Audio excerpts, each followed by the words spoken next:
as it stands. Recording in progress. Motion to, I so move. Second, Rebecca, second. Any discussion? All in favor? Aye. Aye. Aye, excellent. All right, the next item of business tonight is approval of the minutes from our August 15th meeting and our September 5th meeting. Have you all had a chance to familiarize yourself with those? Yeah, okay. I would I forgot about that one.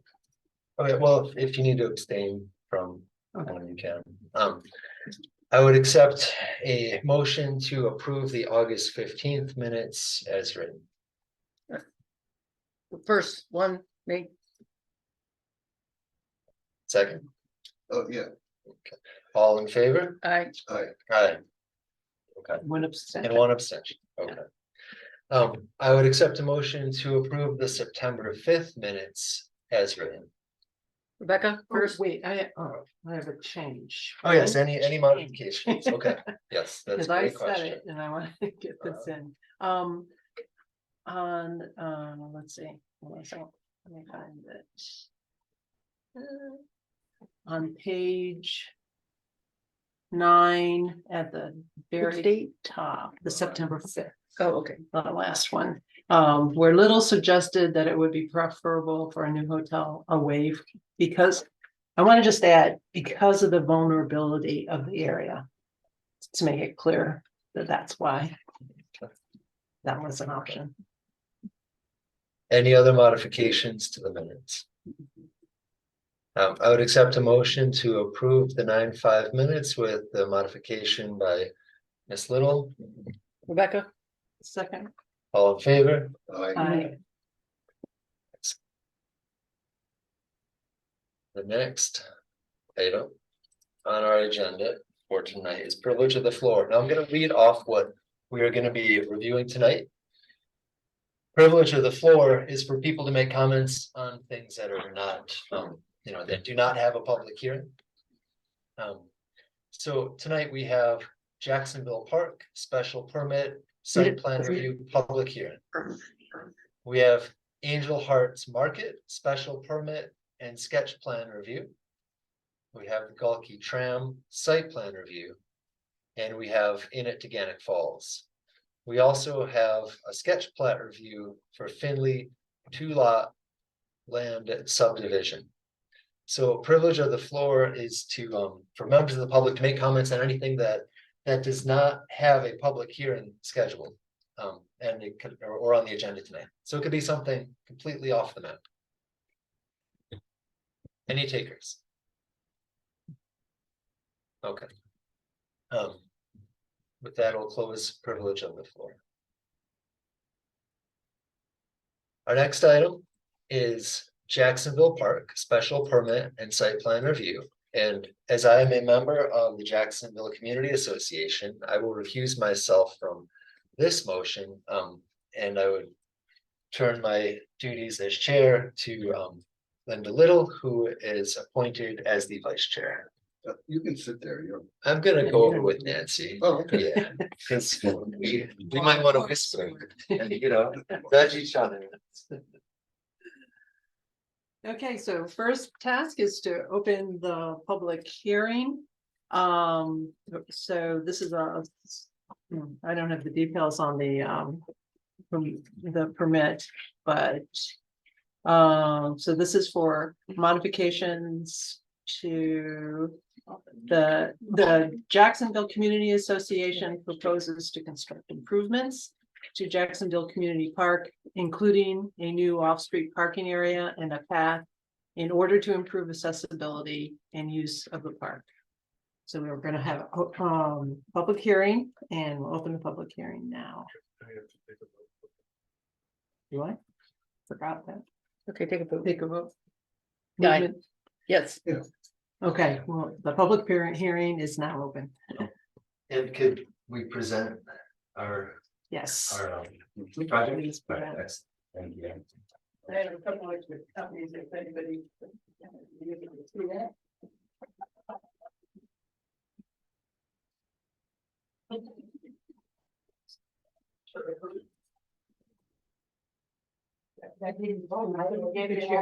Thanks.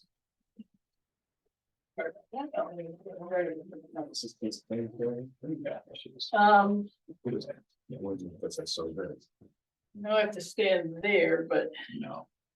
We could. It's okay, we could you can move do it. this. Yeah, that works. Yeah, we could also move this.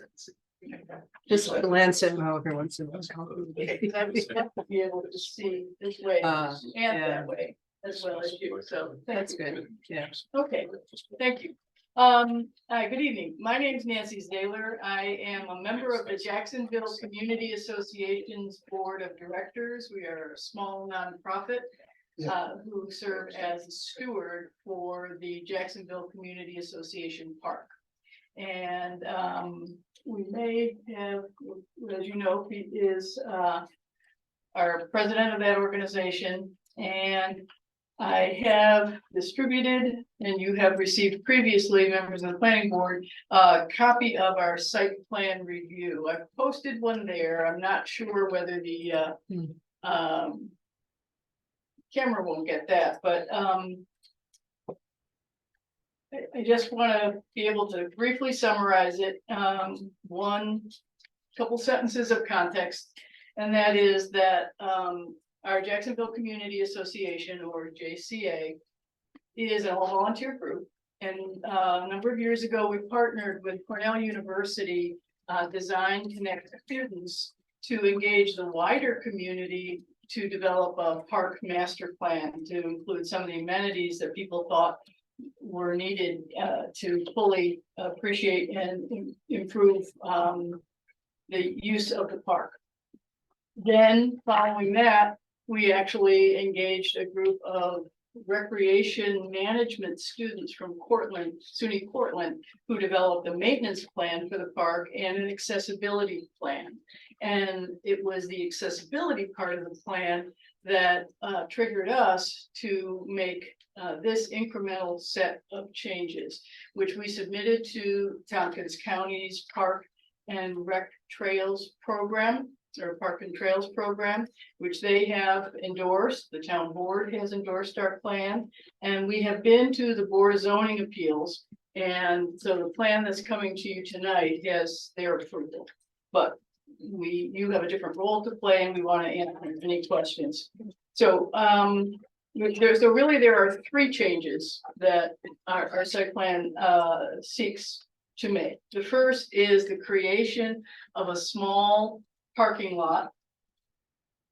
area, 22 feet by 25 feet. Not very big, but large enough for one handicap accessible van that needs to swing out to accommodate perhaps a wheelchair, person in a wheelchair.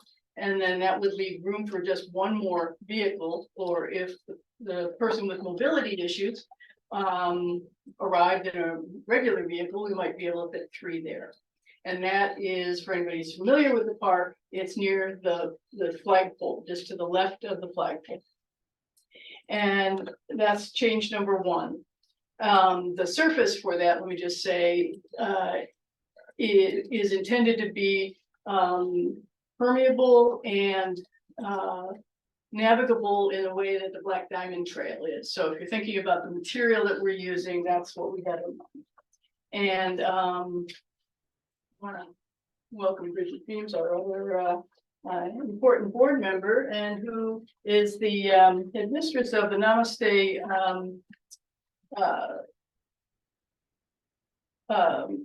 Montessori school, and they are our neighbor adjacent to the property.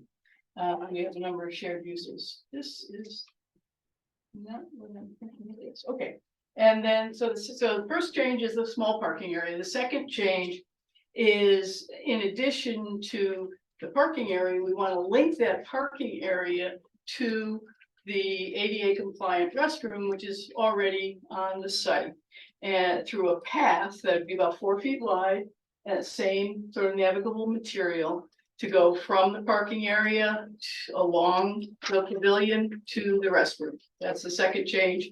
The third change is to be able to better be able to protect the pond that is on the site. We are going to shift parking to the accessible site away from parking directly in front of the pond.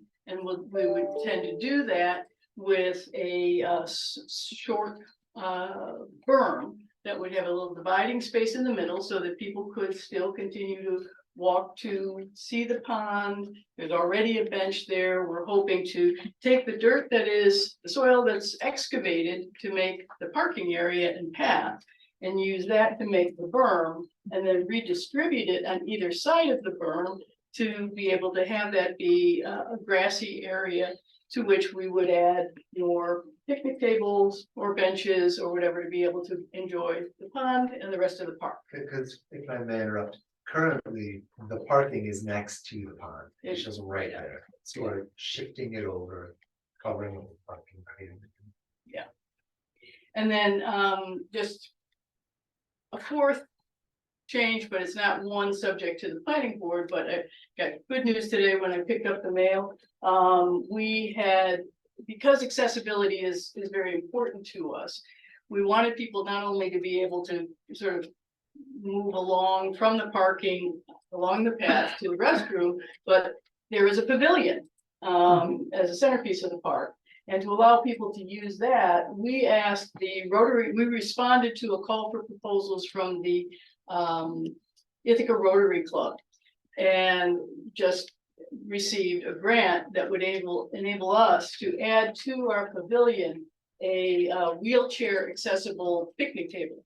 So that if you're traveling, getting out of your car, and you don't necessarily need to have a physical disability, there are plenty of people with kids in strollers or just their own sort of it's uneven land, and this would make it easier. So you could walk from the parking area to the pavilion. And if you're in a wheelchair, you could just sort of rotate in, pull up to a table and enjoy the full activities that are offered there. So that's just an extra that to show we really mean this about accessibility. And that's really about all I was going to say about the plan, because I think that's been forward and people with pictures to show that for anybody who isn't already familiar, the plan shows an electric line. We do not have electricity at the park. So, I mean, that's a future goal, but it is not yet in place. And it would take a fair amount of money for us to be able to implement that.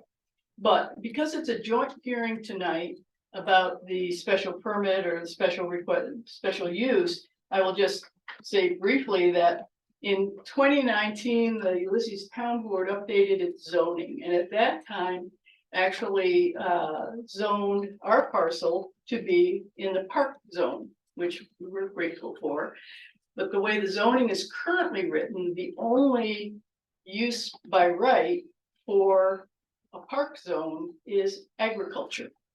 And obviously, but it allows, if we come and ask for special permission, we can operate a community park in the park zone, which is what we're requesting.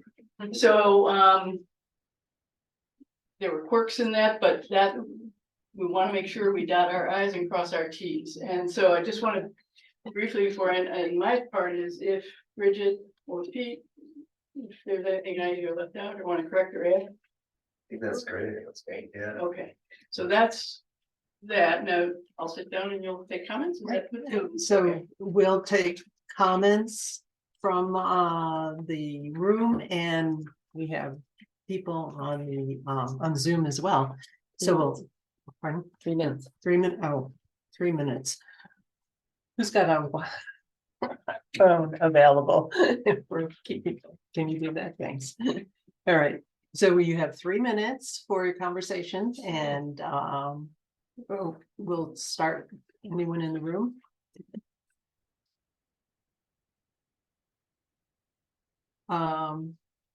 Okay, anyone online? Pardon? Yeah. So, Anthony, this time, what you're presenting is what was approved by the BZA, right? Yes.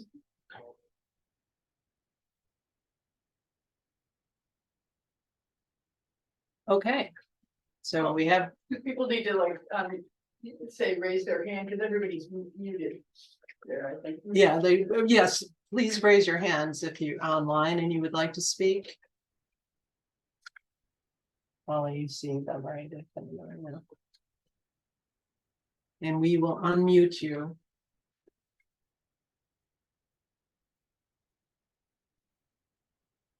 Okay, anyone else in the room like to comment?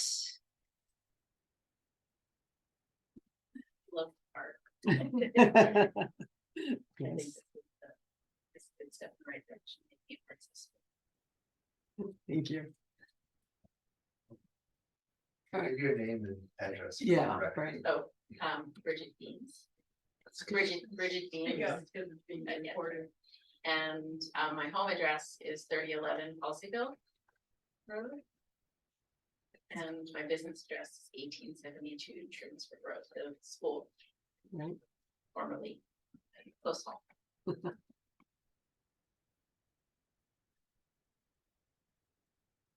All right, shall we have a motion to close the meeting? Sure, I'll make the motion, Rebecca. Okay. Well, Oh, do you wanna, would you like me to touch base on the conversation I had with Nate, or trying to suss out with Nate as far as Yes, supermajority and all that stuff? yeah. oh, good. I was hoping Nate, town legal would be on board. I've been trying to touch base with him for a few weeks on this. The county gave 239 comments, and because of that, so their recommendation was to keep the 50-foot. Yep. The BZA was able to achieve a supermajority to override that. The same Oh, comments were given to the okay. planning board, so. I got a confusing email from Nate regarding if we can consider a supermajority of the active members here, 3, or if it has to be of the board, and just to be safe, I'm suggesting we keep the public hearing open. And hopefully by the Okay. next meeting, we'll have another town board Good. member so that we can get the actual supermajority. I think it's a good idea. I was gonna bring it up and we were discussing, what do we do? Yeah. And we don't want it to be Yeah. illegitimate because we don't have the right number of people. Yeah. Yeah, makes sense. So I would recommend that we keep the hearing open until the next planning board meeting. Okay. I'll make a motion to keep the Hearing open. hearing. Second open. it. All right, all in favor? Aye. Aye. Okay, sorry, Jacksonville folks, we're gonna have to. Can we still have a couple of comments or questions? I have Oh, just a sure. couple. Yeah, I'm looking at the documents that were submitted. But I don't see where the current parking is on there. Do you have that on your drawing? Because you're describing it and moving it. but- Grassy, it's called the grassy picnic area, it's next to the pond. So if you look, you'll see the double berm. and Wait a grassy minute. Picnic area. So Maybe- that's the current part. I went back and opened up what we just got, just to make sure I was seeing it. I am not Okay, seeing. let's just, we just printed the last page of Yeah. the sketch plan, which Yeah. has the most detail. Okay, this one. Yes, And And- nope, that's not it. Dave Sherman? Yeah, now where are you saying it? yes, The so, current so parking is- you enter from Swamp College, Yeah. and currently people park all along here. Right? And they also park sort of nose in. All right, so to you're not the showing park. it. It's not showing on here. I don't, We're not not showing if the they're current, parking here. Yeah, okay, so, right, but that's so typically. what we we would see want that. to- Okay, eliminate, and I think the berm is here to block people from getting too close to the. so that's the planned berm. Yes, Okay, there is so- no berm now, so Okay. people just drive right in and they park Okay, directly, I mean, there is a, okay, that's good to know. I didn't realize that's where it was. And Sorry, then- yeah. And what is this, the future replacement area for the pavilion? no, Is it for the, same for the size? leach field. Oh, that- okay, that's- for the leach. That's already Okay, been approved thank here you. by the health department. Okay, thank you. and Those were my where, questions. can you just point out the stream that we're talking? The about? intermittent 50? stream runs up the long driveway to the east of the driveway, and this is the intermittent. Yeah, side. okay, I recognize it now. Yeah, It's Great, the, thank you. Yep, Yeah. got it. Thank you. Great. I just didn't see that parking that you were talking about. and That's what I need to hear. Okay, All right, great. Thank you. sure. Okay. Anything else? So the only parking you're gonna have is on the berm, No, not on the berm. or not, No, well, in front I of, mean, by the flagpole, up to the the berm. 3 spots that have been approved for Yeah. now, by the BCA. okay, and those are the ones that are too close to the No, intermittent stream? no, those are the 3 new parking, the new parking area will be across, so if you drive up the driveway now. The pond is on your right, Mhm. and that's where people often turn and park. We're going to stop that from happening by putting a berm there. The new parking area will be excavated so you would Oh, all right, park So it's not on the On the map left. either? The new parking area is not on that map either? Yeah. I thought the little 3 spaces were what It you're is talking on about, the- but you're that's talking it, about that's another parking area? No, this This is, is it. no, I'm saying, That's what what, you described nicely. yes. Yeah, right. Okay, that's the only parking, so there's not parking down here or here, right? It's just those 3. Okay, So thank you. that, and that's what puts it within to people with, Yeah, okay, Right, just making street. sure we got it. Right. Great, got it. thank you. I have a procedural question. Okay. Niels, so once the BZA gives their comment and they've given it back to the planning board. What's the procedure for certifying that their new plan is conforming with the BZA's recommendation? I guess enough, if the planning board agrees with the site plan, then that's confirmation. Like, Yeah, actually, after the BZA meeting, your planner, Ms. Peterson, asked us to resubmit a site plan that fully conformed with the BZA's Make decision. sure it did. oh, yeah, Okay. yeah, yeah. And that's what this document is. Yeah, so what's before the planning board now is a revised. Right, that conforms with the BZA recommendation. Right. Yeah, that's what we have, Right, the new one, yes. yeah, He's the check, I think. yeah. To your question. Okay, so there's no, because the BZA did the supermajority to. Do we have to do it as well? Because, yes, because the county gave comments to both the BZA and the planning board, which are separate boards, separate authorities, Okay, separate. board. oh, And you're looking for applicants now for the planning board? Is that why the timing is for next time? Okay. fingers crossed. Yeah. Thursday. So. I'll put it in this, Okay, so the hearing's closed? No, we're not. The public hearing stays open. Oh, yeah, I'm sorry,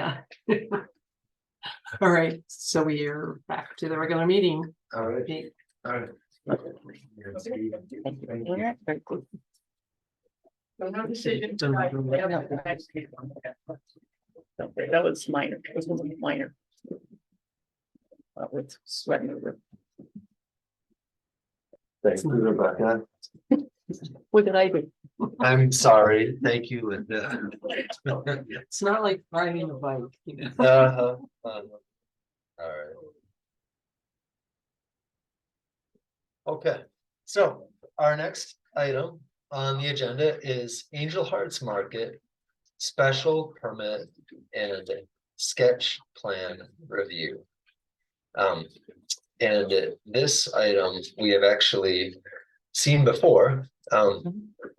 And I'll just give a brief overview and then I'll invite the applicants to explain more. But the applicants proposed to convert the previous West End Gas and Grocery into a new restaurant use and construct a 1,350 square foot addition to the rear of the existing building for the Angel Hearts Market.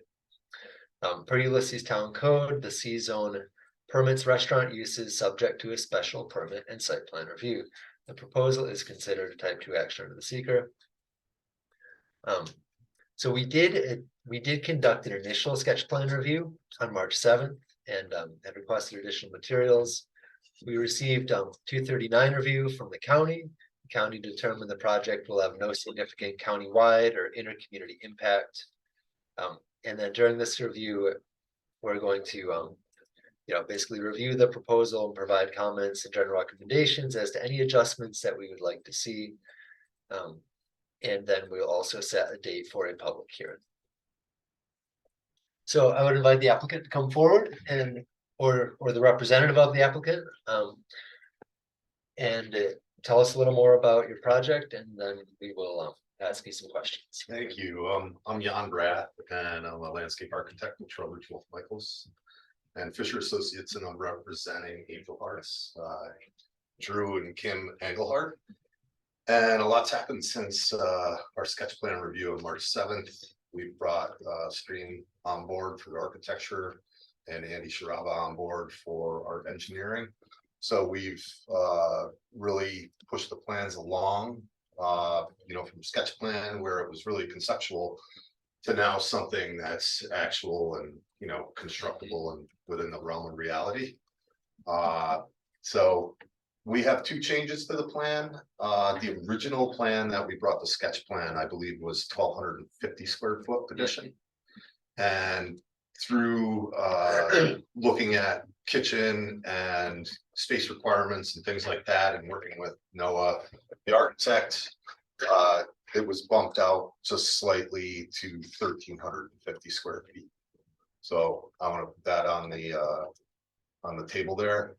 And then additionally, the original plan that we showed you had, we proposed an outdoor seating area that's ADA compliant. That could be enjoyed, different seasons when weather is right.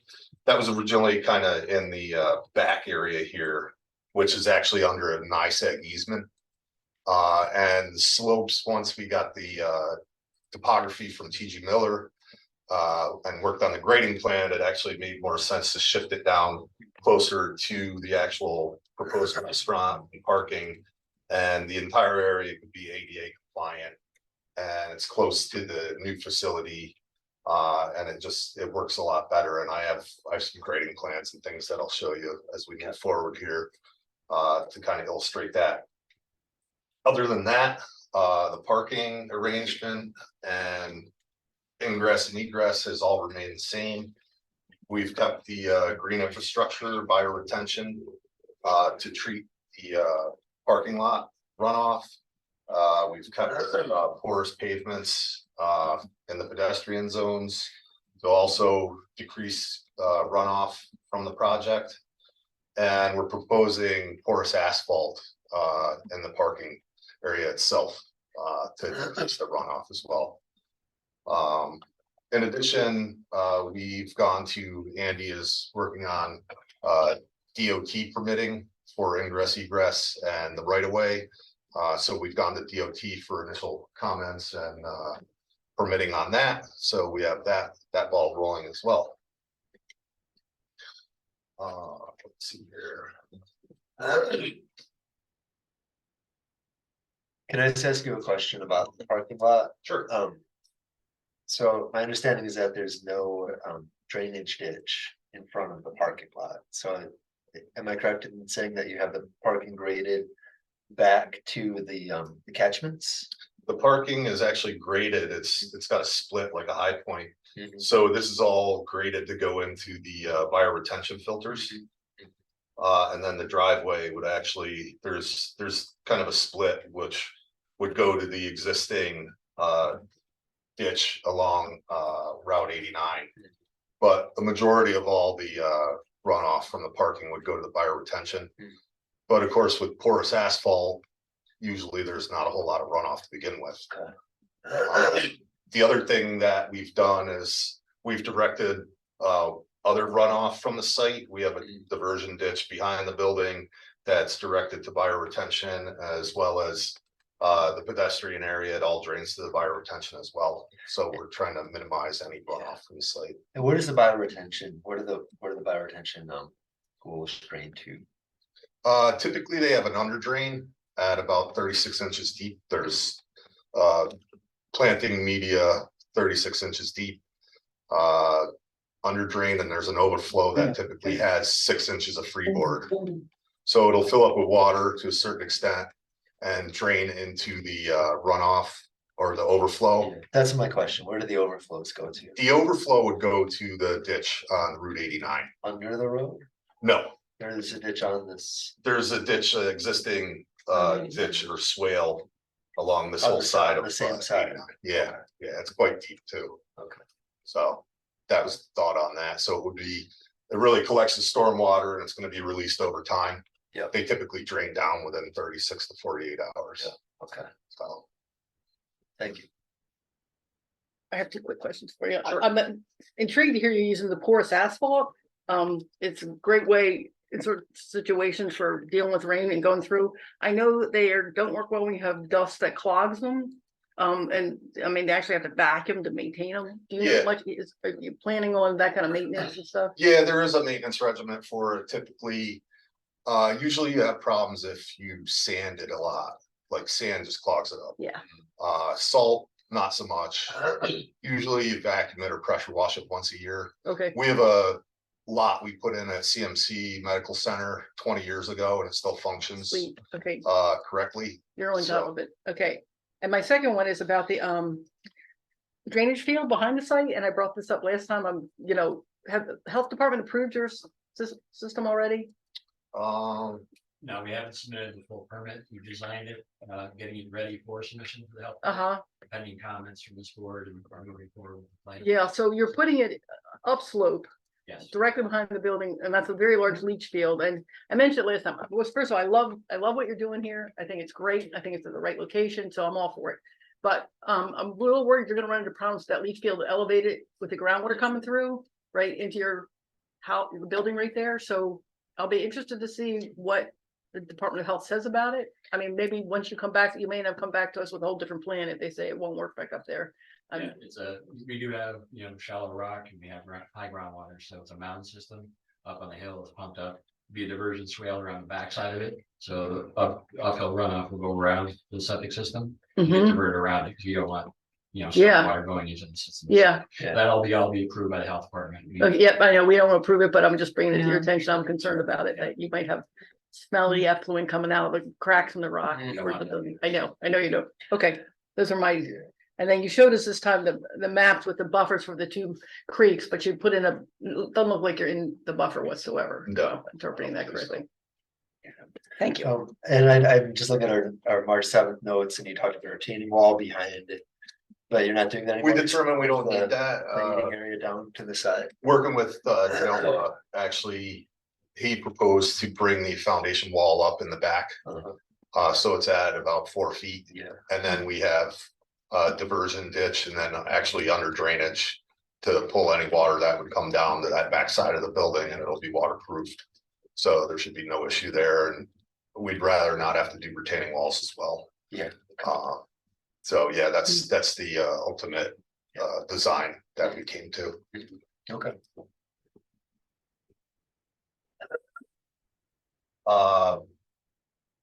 We've also moved ahead with planting and details. One of the other things proposed on the plan is we have a series of very low kind of seat retaining walls. And what we're proposing for that are limestone quarry block walls, which we've used quite a lot in the region. They're quite nice to look at, and you can mix planting into them. They could be used for seating as well as retaining. So that's the proposed retaining wall method. There won't be any constructed, concrete walls or anything like that. Very naturalistic. And Sarah's worked on the planting plan to kind of, mix in plant material and things like that to have it really kind of look naturalistic. Be quite a nice area to visit and sit in. Other thing, image of bioretention here. That's the thought of, what we'll have off the parking lot, series of plantings, things like that.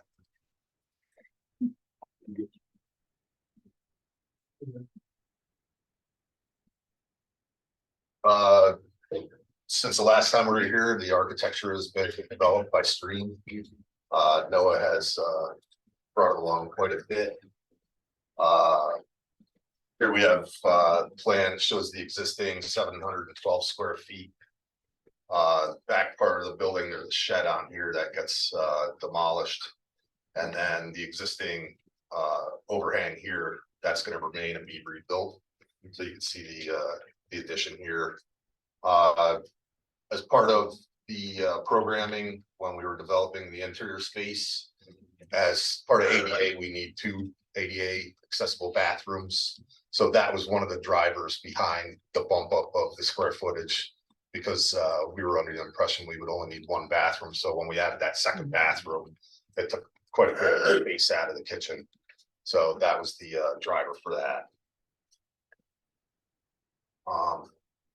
So here we could see the proposed space with some interior tables, merchandise counters, high top tables, and then exterior patio underneath the overhang with tables and chairs.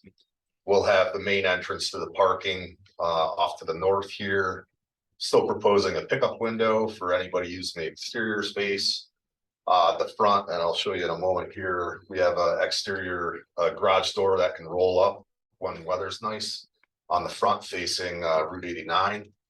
And then on the south side, there's an existing roll-up door as well, and that's for the loading zone. And then the kitchen space, that's the 975 square feet of the rest of the addition. I have a question. Sure. You just said loading zone. What kind of trucks are going to be delivered? I think it's Cisco style box truck. Regional, those are our typical distributors. So you're talking about a 45-foot box. Not necessarily. They wouldn't I don't think it would be that be big. pulling into it, they just would, cart it from Garrett Road to the loading dock. Probably. That would be the only problem is because of 89, you can't stop a truck there. No, there is on the site plan, the ingress and egress, we did take that into account. And through the one way and the width of the driveway, Yeah, they can pull in, come around and then back in here. During, loading times, the truck can sit here and then they can pull out. well, that's a requirement in New York State. Yeah. You cannot offload. Yeah. Okay, That was the intention. okay. Okay.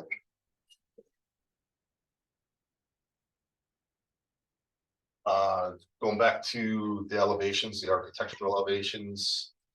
This is the loading area that we just spoke about, with the roll-up door on the south. Existing overhang.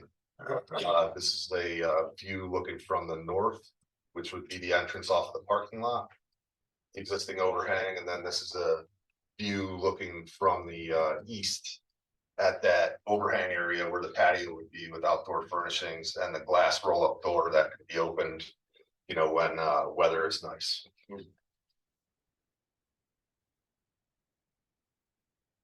And here's just some other kind of 3D views to see how that would look. The other thing is, the thought was, with this large roof area and the south facing, I recently worked on a project with Holt Architects that was a very similar building design and orientation. That we made the building that it was solar ready, because the thought would be that eventually, solar panels would be put on this whole south face of the building. So we want to, keep that in mind when we do the construction documents, the structural loading. I have another question about lighting. What kind of lighting? The lighting, they're not gonna operate in the evenings per se. But the thought was in the mornings, depending on the season, it could be dark when they open.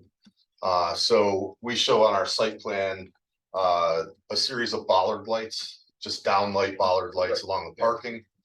The thought was there's an existing sign that's been with the building forever. In the front, there's a metal sign.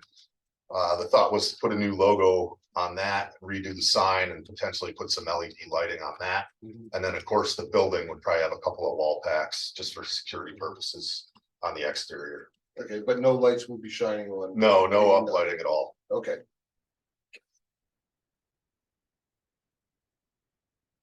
So very well put together project. Seems like you've been very thorough. Are there any things that the planning board would like to see in addition to the information that they provided? Any additional materials? Well, the only thing would be the septic system from the state to have it approved. Well, Are we you would need suggesting we would need that? Are you suggesting that? So what is your timeline on the septic? I mean, it seems like you're waiting to see if we have comments before you submit. Is that really what you're waiting on? Go through the final design, and pay all the construction fees for any of the final permits. We usually like to get, closer to approval to the municipality. Yeah, If it doesn't get approved, then you're spending a fee, so typically it's a condition of approval. Right. Prior to issuance of the building permit that you get permits from the health department. Yeah. And we can do vice versa, Well, right? that's all right. Our approvals pending that they get, Depending on that, because it right. could totally get revised, that plan. Yeah. Okay. I would recommend that we hold off on reviewing the seeker until after a public hearing, in case any additional information is brought forward. Okay. I would recommend a public hearing on this. You, Sure. Yeah. so so here's a question. Would you all be ready to present at a public hearing, October 5th? Or what is it, the 3rd? It's the 3rd. One of those days. Yeah. Tuesday in 2 weeks. I believe so. I mean, on our end, I think our documents are in order. I think Andy, he has everything in order. Noah unfortunately couldn't make it tonight, but I think he's all set and I'm gonna report back to him after tonight. Okay. All right, so what are we looking at, 5th or the 3rd? I gotta pull up the calendar. It would be the 3rd. 3rd, all right. I would accept a motion, well, actually, I think for a public hearing, we'd want to do signage and mailings, and posting on our website, any. Okay, so I would accept a motion to schedule a public hearing for October 3rd with notification through signage and mailing. I'll make a motion. Second. All in favor, aye. Any discussion? All in favor? Aye. Okay, all right, great, so Great. we'll see you back on the 5th. Be prepared to sort of give a similar presentation, for members of the public that are here. Sure. And then signage, you'll need to pick up signage from Neil's and post it in front of, the property. Yep. And that's a time sensitive thing, as you probably know, it needs to be up for 10 days. Yep. How about the mailings? Who does the mailings? Town does. Town does, okay. So I just need to come and get a sign for you that. Correct. Okay. It was the 3rd? October 3rd. Okay. Yep. Yep. All right, great, thank you very much. All right, thank you for your time. Looking forward to it. Niels, I have a quick question for you. So, like, do you have enough time in 2 weeks to get the stuff they need? Because I'm starting to realize how we get backed up with all this stuff and it shows up, right, I know you're very busy, you have a lot of night meetings. Do we have enough time for them to, I mean, we have to start, I'm starting to feel like we need to take into account how busy we are when we schedule stuff and we didn't like say, Neil, is that gonna work for you? It's a tight turnaround, but we can get. Okay, Yep. but I'm Okay. gonna start asking that question every time we schedule something. 'Cause, And also given what we have on your agenda. yeah, I mean, Yeah. Yeah. yeah. All right. Yeah. There are donuts in the. Oh, yeah, that was. Oh, goody. These are great. We can't eat them. Yeah, That's a gift. Yeah, But it's under $5. Donuts these days? we have to do it behind. Good one. everybody's back. Yeah. Why don't you call like a 10-minute break and we can go nuts. All right, next order of item on the agenda is, Gulky Tram. I feel like we can't really. I feel like we need to wait on site plan review until the BZA has given their approval. Right, so just to Oh. give a quick update, the BCA is, hopefully we'll make a decision on the variances on October 18th. So the soonest we could do a meeting would be November 7th. It doesn't have to be a public hearing, but if it is, then I'll let you know so I can schedule it out. How about we have a discussion on whether or not there needs to be a public hearing? Seriously, because it's not infringing on, it's not infringing on somebody's setback or anything. We've had others like this and we've approved them and they've, Yeah. from everything I've seen, they're making accommodations and it's not a big. I don't think this one needs a public hearing. This is not a public facility. We have had other ones like this before. I don't think this is a public hearing. I mean, the neighbors. I think might need to know about it if they haven't been talking to their direct neighbors, but I think they do since they walk on their property, get to the train, down there right now. I don't think we They'd need probably be one. grateful, yeah. I agree. Yeah. I mean, it's such a small project. And it has such a seemingly small impact. And we've approved a few of these before. Yeah. And we know the company that's doing it. Mhm. Yeah, Okay, all right, so I think we will not do a public hearing, and I think November 7th is the next time we can meet. Okay. So I would accept a motion to adjourn this until November 7th. I'll table it, I think. Table it. table it. Table it. I'll table it to November 7th. Second. On there. Aye. Aye. All right. All right. So. That brings us to the next item on our agenda today, which is the Inn at Tegenic Falls. So this, as you all know, is a request for development district by the Inn at Tegenic Falls, and we have we've done a sketch plan review, we've done we've done a public hearing at this point. And we've had a couple meetings with significant discussion with members of the planning board and the applicants as well. So we're very familiar with the application, we're very familiar with what they're asking. You know, to review what they're asking is a couple of changes to the zoning through not through Board of Zoning Appeals, but through creation of a development district, which would permit them to increase the height of structures on the property, or the height of a structure on the property, and increase the capacity, the volume of that structure.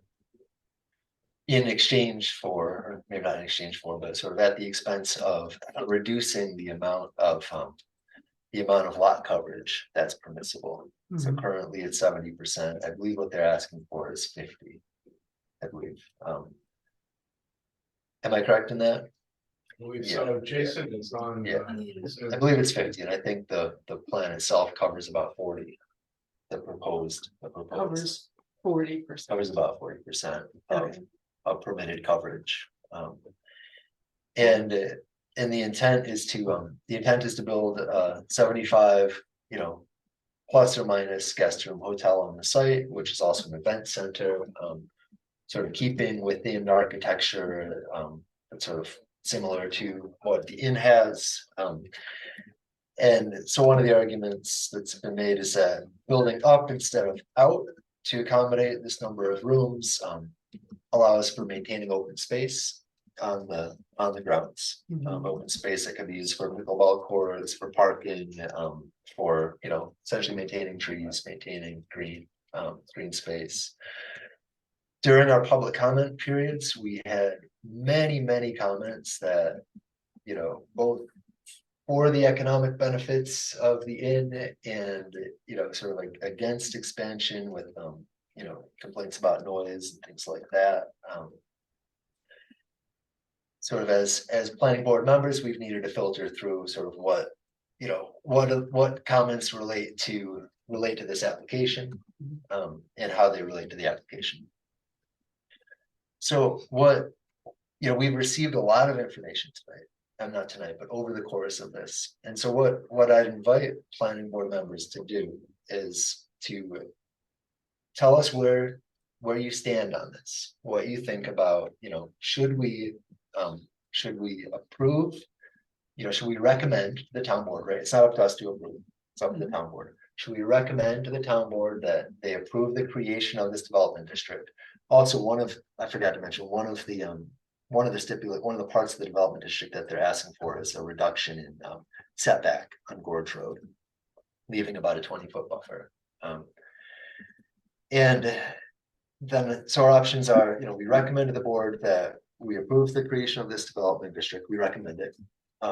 We recommend it with modifications to the existing plan, or that we, do not recommend creation of this development district. And then, as as I've sort of gone over in meetings and as I sent out to you emails, we have certain criteria that we need to focus on within the zoning to sort of be the root of our determination. So what I'm going to do is I'm going to direct people to turn their attention to 212-20.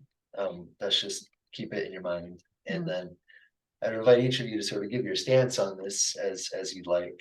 And also, if you have any questions, I would imagine that Jason or Marcus are here as well. So if you have any questions to ask, but I'd like to hear from each of you your stance and the rationale behind it. And then tonight I would like to come to a consensus. And then we'll go from there. So I'm gonna open up that part of the zoning, give me just a second. And then you know how Quakers, when they meet, they speak as they're moved? Well, we're not gonna go around the circle. You Oh, can speak okay. as moved. And I still wanna. So I have it up, Yeah. 12-20, right? Yeah. Okay, yeah. I got it. So this is really sort of our mandate. Rezoning for development district. And I'm sort of looking at, part B, the planning board shall consider, there's 9 different points there that we're asked to consider. Yeah, I have a question, yes, I think.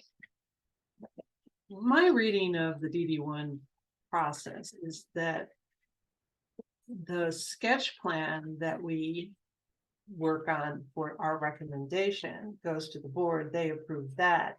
That's what comes back and we have to approve that. This doesn't seem developed enough, qualified for that there's not enough details on what it's actually gonna be, right? Like the additional building, it was supposed to have current, what's immediately gonna happen, and since it's a phased development, and then there's another building that's gonna be built. We don't know what that building is or anything. And We're not Okay. at sketch plan review though, like we want to get there. I don't think we are required to have that level of detail from the applicant. well, that's my question. That was my read of the instructions, that sketch plan is. I think what she's referring to is To- like number 7, number 8, and number 9. on Yeah. that Yeah. Section, Yeah, because those, each one of those, we do not have any information on. Right, And how can we determine anything if we don't have the information? number 7, 8, and 9 in that section. well, yeah, it's part of that, but there wasn't, yes, that's part of it, Mo, but there was another one about the process. That it comes to us for recommendation, but it sounded, my read of it was it should have been a fully developed sketch Right, plan. exactly, and those are the Yeah, items. and that those are we the don't items, have. yeah, right. I don't think that's how it works, because I think when the sketch plan doesn't get developed unless the zoning district's like approved, because basically all of that effort to develop the detail needed for a sketch plan is kind of nil, and unless the zoning district. But you're asking us to give a comment on something we can't because we don't have the information. See. So if I may. Yeah.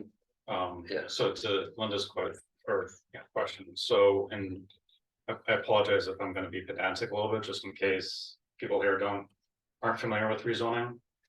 Our code can improve a lot in this regards, but it kind of meshes rezoning process and development districts into kind of one thing, and Wait, say it, I'm sorry, I did hear it. Rezoning, Yes. it meshes into, what was the word? with development district thank you. rezoning. Uh-huh. So in the world of rezoning, there's a lot of different flavors of rezones. But the most simple rezone is like if say someone wanted to go from a B1 zone to say the R1 zone or vice versa. Mhm. Those development standards are already set, so it's really just a matter of procedural saying, yes, we approve the zone from A to B. And we already have the, development standards and all that. Development districts are different because we don't have any development standards set up, right? And so the request here, after going through a couple meetings with the applicant and their attorney and town's attorney, is to keep it at a more broad level, higher level. So the Oh, request okay. here is to change it to a development district. And to hash out the site plan review and everything else. If the town board approves the rezone. So we don't have, like in what Jason's presented previously, is more conceptual massing of the building. Yeah, That's not the right. actual final design or the final site plan. If the planning board says or recommends approval to the town board, and the town board then goes through their hearings and deliberations and approves the rezone. Then the applicant would have to come back before the planning board and do a site plan review with the board. With the new constraints Correct, as a DD1. correct. So in making the decision, we don't. Yeah, I guess I get sort of slung up, what is the second building? Is that gonna be? And I don't know how much it matters to me, but is that gonna be also 10 something feet taller than the rest of it, then, because it's now part of DD1. If Right. we grant it. Well, yes, All of of a course. sudden. Yeah, Yeah. and that's like right bang on the part. It allows, Yeah, it allows right. for buildings within this zone to have that additional height, like within this development district. But we could put a constraint on We could do, yeah, we could recommend with. Only this With building. restrictions Right. is one of the options. Yeah, right, okay. So we can be, We can add restrictions. We could recommend restrictions. It's not our call to add. okay, Marcus, It's Randy. I'm so sorry, it's Randy Marcus. I got one of the names right. Got one of them, and I have to. Apologize. That's All right. not a problem. I wonder if I could just shed a little bit of light on the specifics that were being called into question, these items 7, 8, and 9. Yeah, Because in considering whether you're going to make a recommendation or a recommendation with conditions, you have to recognize that this whole development district scheme is geared toward zoning changes that are of much more substantial nature than what is being asked here. The easiest example is number 7. It says a general statement of how common open spaces be owned and maintained. The idea behind that doesn't apply to this at all. There is no common open space. That would come into play if you were doing, say, for example, a residential subdivision where a single parcel is being broken up into individual lots for home building, and there's some common area, maybe it's tennis courts or a pool, or I guess nowadays pickleball courts, or a pavilion or some such thing. And usually that would be accommodated with a homeowners association as the owner of the common area. But again, here, there's just no way to apply this. There is no common open area. It's all just part of the applicant's property. You know, in regard to number 8, if the development is to be faithful, there is nothing more proposed at this point. But is it one building or 2? I thought one building was proposed. there's one. there's 2 and a But there's future 2 on one, the because plan. there's a phased development process. Well, there's Yeah. no phase and a phase, which is, no, there's no, all that's being requested at this point relates to the one building. But the- So if you want to comment and. Yeah, I mean, we're showing a potential build site. Build there, but right now we're focusing on. But once you approve the Right. development district. it allows Exactly. For. That kind of multiple change. buildings, Yeah. then you could do it. Right, Yeah. yeah, because it would allow for the height to be taller in all the buildings, unless we recommended a modification, like a restriction. So we'd have to, and that's what I wanted to get across, we need to address that building as well. I mean, is it just this one? Is it a development district with only one building that's allowed? And everything else has to be, The, you know. the other smaller. piece of Yeah. is the reduction of lot coverage. Really limits sort of how many other buildings can be built on that But site there is one. after this yeah, one. But when they were doing their, For the setbacks, if you give them the Yeah, setbacks, they setbacks, gain a then lot of it's- They land. do yeah. gain that. So, if we change that's the kind of like, setback. they're really, Setback on Gorge Road. right. Yep. yeah, and I have questions about the setback. Yeah, I mean, the whole coverage area. What does it end up being? With the 2 buildings, what does the lot coverage become? Can you Does answer that, anybody Jason? know that? Yeah. With You the. you estimated with the one building. it was Yeah, I somewhere think around it was with the 40%. one, and by the time we really get through design, I think we'll be at 40%. With the additional building? Yeah. With both buildings or with the one? I building? can't remember. I want to say it's with that additional building. Would be closer to 40, maybe even a little bit higher. And it depends on how the parking is done, because the parking areas count for some coverage. So, Right. so what is the business district coverage now? Isn't that 70? Yeah, so we're talking about a reduce. So, I mean, Oh. when you take the setback though, and you change it, then your lot, your area where you cover grows, so. But not the lot I- coverage. yeah. Lot coverage based on the But the total. lot gets, Well- it's based on the total area. So and based on the total area see. of lot. It just, the setback is purely I see. location. So what happens Wait if, a second. Okay, yeah, Sorry. go ahead. No. I've got like other issues, but just so I'm clear, it was mentioned that you were considering putting underground parking, which would be very problematic given groundwater in the lake right there. If you didn't have that, how's that gonna affect your parking? If you- Then we'd Like going probably be bumping up parking, closer and we right. would eliminate building opportunity. But we're not building. Because of the existing access road that goes up to Edgewood, the elevation is so large, we're barely even going into the ground that's there. If we let you do underground, For the underground. okay, all right. Okay.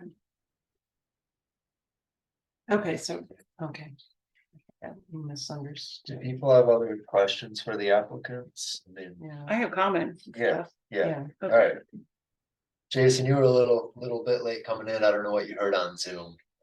Yeah, as I was driving, I wasn't here. All right, well, All right, so I've been thinking this through. It's a zone business, and they're right, that, there's a number of uses, hotels is a permitted use. It's interesting that that is a permit, you know, the way it was zoned, and it was probably, I don't remember when it was zoned business, but probably these days we would have zoned it something different because of the sensitivity of the environment. Climate changes affect certain things on the HABs that are happening. We would maybe have done something different, but this is what it currently is. But as I read it, it says hotels, but that doesn't, to me, mean any kind of hotel. I mean, if they said we're putting in a 20-story hotel, they said there's no way. And there aren't size restrictions, but everybody would go up in arms, right? If they said 15 stories, 10 stories, people would go up in arms. It doesn't have restrictions on the size, but it does in that where we have it is in the height limit and there's lot coverage. This is how we control some of these things, and and so you go, all right.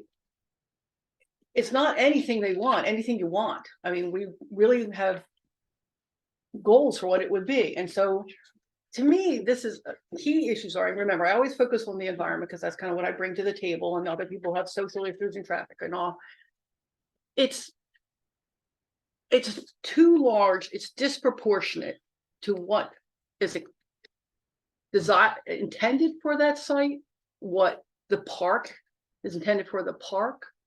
So, and second, it's the 75 adding that much capacity in a place that is highly vulnerable and sensitive and such a critical resource, the essential resource for the town. It's too vulnerable. They are within yards of the creek. I mean, it's probably, you know, several hundred yards from, or less from the lake. And it's just too vulnerable to have something of this scale placed there. Aside from the appearance, I worry, you know, I'm concerned about things like the stormwater, the groundwater, the septic system, more parking and the contaminants from that. So the scale being disproportionate to what's expected, the extreme sensitivity of the system. All right, and when you look at the comp plan, what I get is consistent themes in 20 pages of what our policy is, our objectives are. The themes are absolutely preserve our unique character and our identity. And hands down, I mean, see, it's our logo, for Pete's sakes, for the town. The Titanic Falls. The comp plan says focus on rural and local communities, the local residents. Constantly it says that preserve the natural environment no matter what. Limited sustainable development. And so when it has examples of what we mean by tourism, it's not saying giant hotel, even big hotels, it's saying bed and breakfast, small local neighborhood. These are the words that are neighborhood, small markets. It's so, yes, we believe in tourism, support what's been done already, but I think there's some evidence that it's already kind of pushing the limits of what the system, the environmental system can withstand. And again, I'm very concerned about water quality and pollution and flooding coming off that system. And aside, just along with even just the visual scale. Now, Jason sent us a very carefully thought out, you're a good thinker, dude, set of concern or statements about arguments. But like the pictures of the big hotels, oh, other parks have them. Most of those parks are hundreds of square miles in size, or at least tens of square miles. if we're even half a square mile in size for that city park, I'd say it's probably not true. I mean, it's not proportionate to what this park is, and it's right by the creek and right by the lake. Proportionate scaling is what is the key, and it's the scale that disturbs me, and given the sensitivity of that system. All right, and we are already having toxic algal blooms along Taganic Beach right there. It does, and I study groundwater. I have data from our grad PhD students' thesis this summer showing groundwater comes in, especially if there's any kind of development, and it's phosphorus, and it's like, oh, this is what we believe is influencing the HABs. And to any more development at all, it's like we're gonna have algal blooms all along that shoreline. I mean, so again, when this was created, things have changed since this was made a business zone. We now have these incredible torrential rains. So I was in Vermont when they had the 12-inch rain in Montpelier. A week ago, Massachusetts had 11 inches in Leominster and another 9 inches in Attleboro, right? It's coming our way. I mean, Lodi had it, but we're going, and what the system is already vulnerable. And so that has to be the protection of that environment has to be the absolute priority for this town. And everybody in town, if they thought it was going to threaten it, they would say, no, that's more important. Now, things can be done. I mean, if we said prove it with restrictions, then we're going to put some real serious time saying what the restrictions are, because this is it. This is our chance to say no. You know, that has got to be the absolute top priority. But I am not convinced you can be that close to the edge of that lake and have a stormwater system and a sewage system for 75 rooms. That is not. And everybody will be sorry when it happens, and you'll all be sorry. I mean, oh, gee, you know, we just didn't count on this happening. Yeah, well, 11 inches, 12 inches, guys, it's going to happen. So if it's just woods, the woods can handle it. All right. And so I have to give a talk tomorrow for the New York State's conference on conservation. I'm going to be talking about groundwater, steep slopes, and stormwater runoff. I'm happy to share the presentations with you guys, but this is very, very sensitive. It's just so vulnerable right where it is. So unless we put incredible levels of restrictions on what can happen as a development district, and there are some pros to doing it, because we can get rid of this gas station likelihood, which I don't think anybody will do, because it would just be senseless. It would be the stupidest thing you could possibly do to put any kind of gas station there. But it might be a way. What I don't know is the town, does it have, you know, are there any other ways to protect this particular area than just saying, yes, you know, with this development district, it's just the most important resource the town has, and it's the most sensitive, where they're proposing to do these things, and it's all about the scale. They showed up with little tiny, apartment things and really good septic system, I'd be like, okay, that's not much, but it's the scale and the extreme sensitivity and vulnerability that make me discourage, and say, I do not recommend it. Otherwise, it's going to have a long list of restrictions. That's my take. Thank you. Just so you know that the falls itself is 215 feet high. It is higher than Niagara Falls, and it is the highest, I think, east of the Rockies. Yeah. Let me see here. I have it written down. In 21, 637,057 visitors just to the park. How many? What was the number? 637,000, let's just say. And I believe it was more, that was in 21. Oh, 22. I'm sorry, in 22. And it's probably more. So that is our biggest tourism in Ulysses. If we lose that, then nobody's going to come to Ulysses for anything. I just want to ask Mo, would not lodging in a hotel potentially benefit those guests, those tourists? I guess where you I can't tell if that's a statement in favor of or opposed to. No, that. No, it would be there would even be more people going to the park, and if the district is approved, what are other developers gonna look at? Because they're gonna be looking at land around the falls also. If one district is made, there's gonna be more districts. Everybody wants to get in on it. I mean, you can look at any natural wonder in the United States. One item opens and then all of a sudden, everybody wants to get there. Mhm. So is that what we want? Do we want hotels all up and down 89 and around Trumansburg to appear? It wasn't in the comprehensive plan. Well, I Well, guess, yeah, I mean, in the comprehensive plan, I can just read you the items, the objectives, number 1.1B. And then there's number 1.1E, and all of these are saying that we should preserve the natural resources in the town. so let me just, Jason's letter, which I'm sure you read,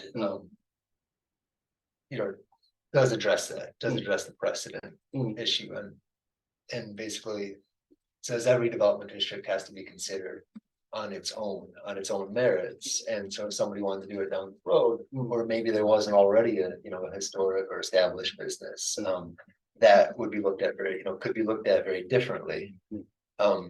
So, what could you expand on your precedent argument in regard to sort of in response to that? Well, it is already a business district where they're proposing to put a hotel. They can put smaller buildings there and do the same thing without putting a large, massive building there. I think it would take away from the scenic view of the falls, the area itself.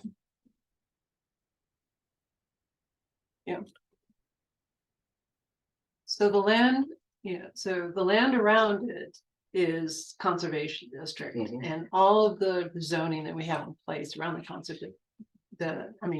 Being on the edge of that at the time that zoning was done, I know really well what the constraints were and what the motivation for putting those constraints were, and they're exactly what Rebecca was talking about. It's a way of ratcheting it down and getting it within the realities of what the environment is going to, needs to deal with. This isn't the first time. All the time that the park has been here and we've had zoning in Ulysses, people have been concerned about what's happening in that area. And, even before this owner, it's come before the planning board and the zoning boards and not gotten anywhere at all trying to do raise the size, because that makes a lot of sense from an operational point of view. It really does. And I get that, but what does it do to the environment and the that everybody's looking for when they go to that area? So I guess what I want to do, and this also relates a little bit to your concerns that you raised as well, Rebecca, about the scale, because there's a lot of remarks about the scale. Now, the argument being made for the project is that the same scale could be achieved through different construction.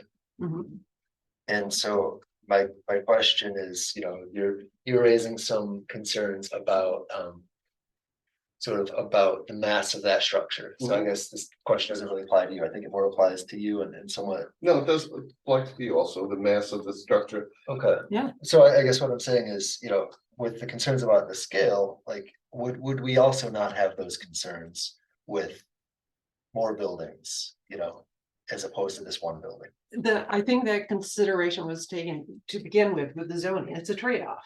And I get the trade-off, but because the hills and the view and all that are a critical point, critical aspect to that whole environmental piece, that it makes sense to manage it through height, because then you reduce the risk of impacting the view shed, which is as important as anything else. And it's view shed up and down, it's all around. And when you put a massive structure in place, a large structure in place, it impacts it. Okay. I mean, I love the pictures of the barns, that were in it. Yeah, they're barns and they're in the middle of fields. Flat fields, ideally, that's what a farmer wants. It's different than something you put on a hill. There's not that many barns sitting on hillsides So in this area, yeah. I'm hearing Yeah. I'm hearing from both of you a lot of concerns about the view shed, which relates to two, the desirability of location, and three, the the Yeah. compatibility of the applicants with the neighborhood. Rebecca, you had mentioned the potential impacts on like water quality and is it possible to mitigate stormwater and septic for 75 rooms? So I kind of want to bring the question back to you again. Would you not have the same concern if those 75 rooms were within the existing zoning, and could that not be mitigated through site plan review potentially? All right, so note, there's also water supply, which right now that Yeah. they've gotten feedback, they don't have access, it's not sufficient. There And so may there's not a be whole, enough, right, yeah. and that's a key issue for the town, which we're very concerned about. So there's that. It's tough to respond when we haven't seen the site plan for a redistribution of spaces of smaller buildings, and then where's the septic going and all. I think capacity is a problem no matter what. I mean, it's really like surface stormwater runoff. Well, how many structures and where's the stormwater drain fields and how close to the, edge of the lake or the creek are they? Again, it's not just the size of the building, it's the whole amount of everything, it's just. I mean, if they, let's say they put in the two buildings and the two buildings, we didn't catch that the second one could be high. And now we didn't put a limit on, can only be a max of 75, it's 125, it's 200. When do you realize we've overdone the capacity of the system? It just can't take it. I mean, just the number of cars and the oil that leaks out of cars and the fluids and chemicals that leak out of cars. And then they have to keep the parking lots clear in the winter. So they scrape, they'll use sand, they'll use salts, all that ends up in the ditch into the system. That's just, I mean, we heard it. If you listen carefully to every planning one, every time we have a site plan review, what do they go? Oh, well, it goes to the ditch by the road. That's where all our research has shown the ditches go to the streams and the lakes, and they have it for this one as well. It ends up in the system, and it's a contaminant that drives the degradation of the system. That's a fact. So 75 is a lot. That's and so to me, it's the overall scale of the whole thing. And until maybe, and you're rightly looking at just the visual part, which is an aesthetic thing, which they think it looks attractive. Not everybody does. I don't think in that location, anything's attractive. It should be natural woods. That's why people go there. Very few are going there to see a big building. That's, but they think it's attractive, and people have different opinions, and you have to respect that. I'm sure it'll be beautiful because they try to make things beautiful. And that's one dimension, this large size, but I'm looking at it more functionally in terms of processes. It's sucking up resources and it's dumping them back out, and it's rarely not degraded.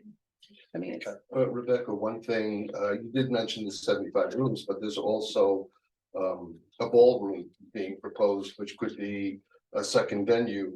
On Saturday, there could be one on one side, one on the other side. So that's even more resources being used at that time. But that's quite a lot of water and a lot of sewerage going through, especially if there's a kitchen. So I guess that brings me back to the question, those are things that, could we not look at that in site plan review? Like, We have nothing to do with that. That's the state. water, well, I mean, as far as, you're talking about like water usage. Well, water usage, the park said that the water lines probably are inadequate for the usage up there. That would have to be improved. And that's if they had the water to supply. The septic system, we have nothing to do with. That would be the state that would have to approve that. Yeah, But and that does take it doesn't- out of our purview, which disturbs me at times. Right, but that doesn't mean, the state could approve something that, let's say, could take 50,000 gallons a day. But what happens if it turns out to be 70,000 gallons? Then where does the rest of the water go? Yes, it has to dump somewhere. Where is it going to be dumped? You don't recycle that water, it's not going back into the system, it has to be dumped, so it has to be dumped somewhere or absorbed. And I believe in that area, it's all ledge in that area, isn't it? So I guess what I wanna ask is, Yeah. yes, definitely concerns about how does this relate to, but my question is, how does this relate to building up as opposed to building in ways that are already in the zoning? That's really my question. How does building up make an impact on some of these concerns that? Well, You have- building mitigate out, them. I don't think they'll be able to put in 75 rooms. The lot is only so big. How many buildings can you put in there? There are setbacks. There's height restrictions. There's also parking. I mean, all of that has to be considered in the site plan. So even if they came back with, let's say, 4 more buildings, that doesn't mean that they're going to be in regulation to our zoning. Okay. So it might only be 40 rooms. Okay. I mean, there is a factor there that we don't have any real, I mean, realistically, there's there's things that we can't count for, and that's why we use height limits, square footage and all that as a proxy for how many bodies can you really have living on a, particular location, we So- don't know that, Yeah, so I'd Safely. so I'd also like to take my turn and sort of state what I've been thinking, because it Mhm. really falls in line with some of the things that each of you have said. And then I would also like us to, so we all are getting a sense of where we stand, and I would like us to consider, are there any modifications or restrictions that could be placed? And I guess looking at this area as in the conservation area, just reading in the comprehensive plan, the environmental sensitivity of this area demands establishing strong zoning regulations to guide appropriate scale development to protect the significant natural resources in this area. And it speaks further to, incorporation of specific design guidelines into the town zoning law. So I'm in agreement that, with a number of the things that you said, that there are practical limitations that are put in place by height restriction and footprint restriction. Simply, where do you, if you build 5 buildings to make 75 rooms, where do you put the parking lot? How do you deal with stormwater? How do you deal, there are, even though there's not necessarily a restriction on the number of rooms you can have, there are nuts and bolts, practical things that are gonna limit how many buildings and rooms you can put on that property that are written into the zoning with a careful view towards, the environmental sensitivity of the area. Mo, go ahead. Oh, no, I was just gonna mention that in some of the other districts that were done years ago, they did have restrictions on how many, like in Spruce Hill, they had a Spruce campsite. They had a restriction on how many campsites they can have. So yes, you could put a restriction on how many rooms that would be in that particular piece of property.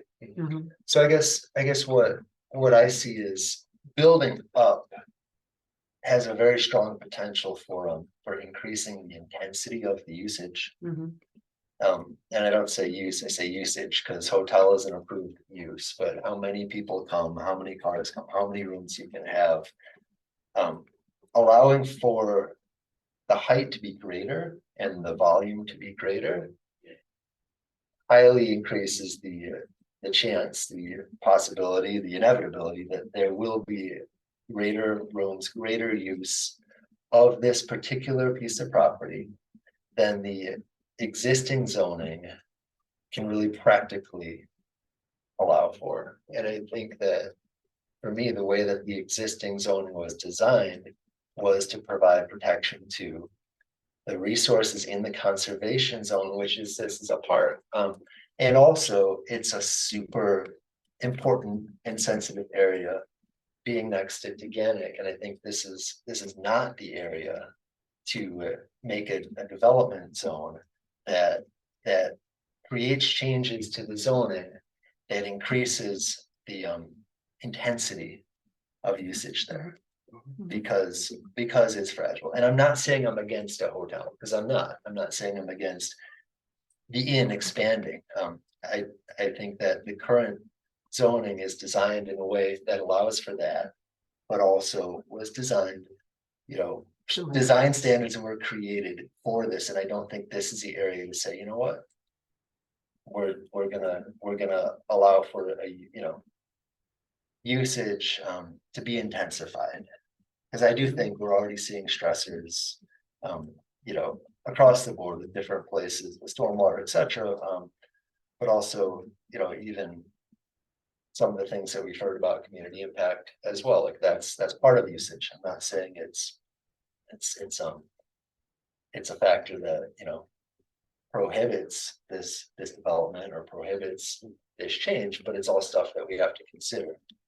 What is current usage doing to stress that neighborhood, that environment? Do we want to go out of our way to create a situation to create more intense usage? And that's sort of where I come down. It's just not the right place to essentially increase the intensity of the use. Yeah. I mean, one thing that Rebecca said that really struck me that I hadn't thought of before is that it is a pretty small park on the scale of things. I mean, being right next to Adirondacks and everything. Yeah, where, Or Yellowstone. Or, yeah, right, where you kind of or any of the mega places, it's totally different than Yeah. here. Yeah, And it's a unique picture on the East Coast. There is Right. nothing like Yeah, that right. anywhere, yeah, especially with the cliffs, yeah, I know, the Yeah. waterfall yeah. and the park itself. So I guess And the whole area is in the park forest, except for that business district. right, Yeah, right. Yeah. I mean, so I want to ask people what modifications, if any, to the development district as proposed? Could you, because we're all saying this isn't as proposed, at least is what I'm hearing, mhm, that this isn't the right place for this. mhm. Am I correct? Any modifications on what? No. I'm saying? Are there? Go Wait, ahead. so you're asking if it was allowed, what That's modification? what I'm asking. Oh, Because I'm hearing from everybody, this isn't the right set of changes for Right. this place. Or are there changes that could still sort of, you know, help the applicant get Right. towards what they're trying to do and mitigate for some of the Right. concerns that we've raised? Okay, so it should have been protected better.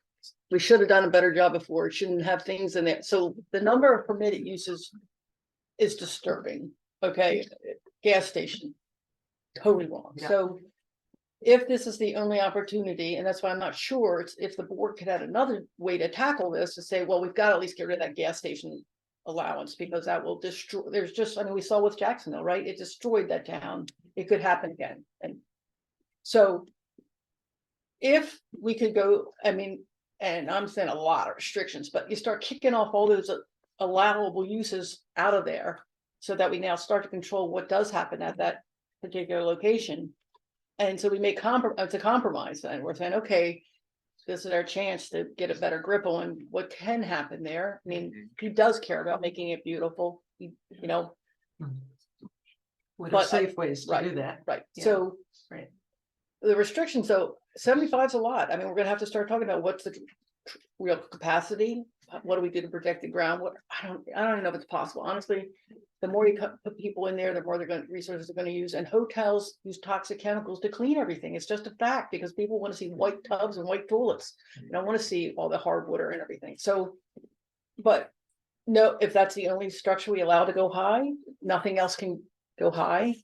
No underground parking, I'm gonna fight tooth and nail, you know, Also one building. one. I mean, this is not like gonna keep growing into a resort. It can't have a swimming pool and a marina. It's gotta be Right. somewhat I restricted. mean, That would be, yeah. Okay, so tons of restrictions. Maybe. That's all I can say. I'm almost playing devil's advocate with myself. I Like, can see it. I mean, I guess the other question is what restrictions are legal, right? I mean, because there certainly has to be limits to what, you know, restrictions can be put on a development district, Mhm. I would imagine.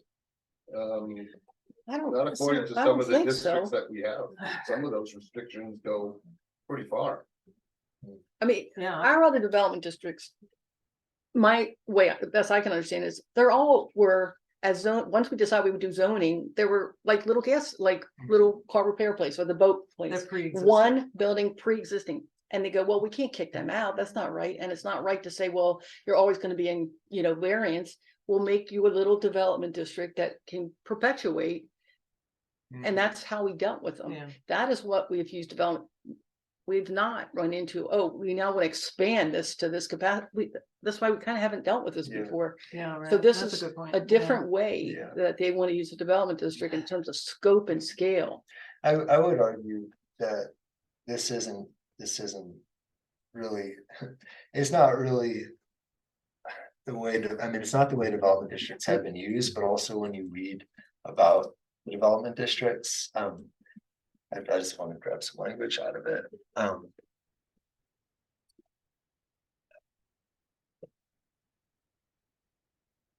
Essentially, it provides a flexible land use and design regulation through the use of performance criteria, so that development may be matched with the sensitivity of the unique characteristics of a particular site, and innovative development techniques may be accommodated. And I'm just, the conventional use area form density. I guess sort of when I think of a development district, I see more like, is there a creative use that was kind of accidentally or Left out. inadvertently Yeah. left out of the existing zoning, not. Let's Right. change the design standards Right. for something that's already permitted. I mean, Like, I don't see it as like a sort of creative or, yeah. It very well, I think, would probably be a beautiful design, and I like the idea of, keeping more green space, and that's a building up. Building up means, but I don't see it necessarily as a creative use of a development district. I see Yeah, it I more mean- as a change of design standards, which. And the design standards, okay, so the big controversy is up and smaller, better than. Not even smaller, Spread out. not even smaller, because they are Yeah, increasing no. capacity. Yeah, right, but up and wider better than low and Well, and- multiple. And during the zoning design process, we fought that battle because it was definitely there. Well, I also want People to say want that big houses. that's not the only choice, right? I think the other choice is But up it's a also, big up, one. it's a big Yeah, one, but up yeah. means greater, I believe it means greater potential for capacity, like greater potential for more intensive use on the site. Versus the practical limiting factors in the existing zoning as well. Yeah. Which is why they're here, right? Because Right, if it you can was, get more capacity. if it was easy That's to, true. to Yeah. build it, create Yeah. exactly what they wanted, they Right. wouldn't. They wouldn't have to come here and, Right. ask for this. I'm not seeing a lot of ways to go, honestly. Mo? Excuse me, are you seeing any ways of To create. of, development district. modifications that would? I mean, we have the proposal before us, Mm. so are there modifications to the proposal that you see that would? I mean, you mostly, I know that you mostly listed, sort of the suitability of the location. Right. And also the view, sort of the suitability with the neighborhood. Right. Are there, The modifications, I couldn't, I mean, there would be. Some, but I couldn't rattle them off right now. I'd have to, think about it for a while and actually. I mean, what would we say? The height? The, how many rooms? It's hard to say. I mean, we can't just come up with a number and a snap of a finger.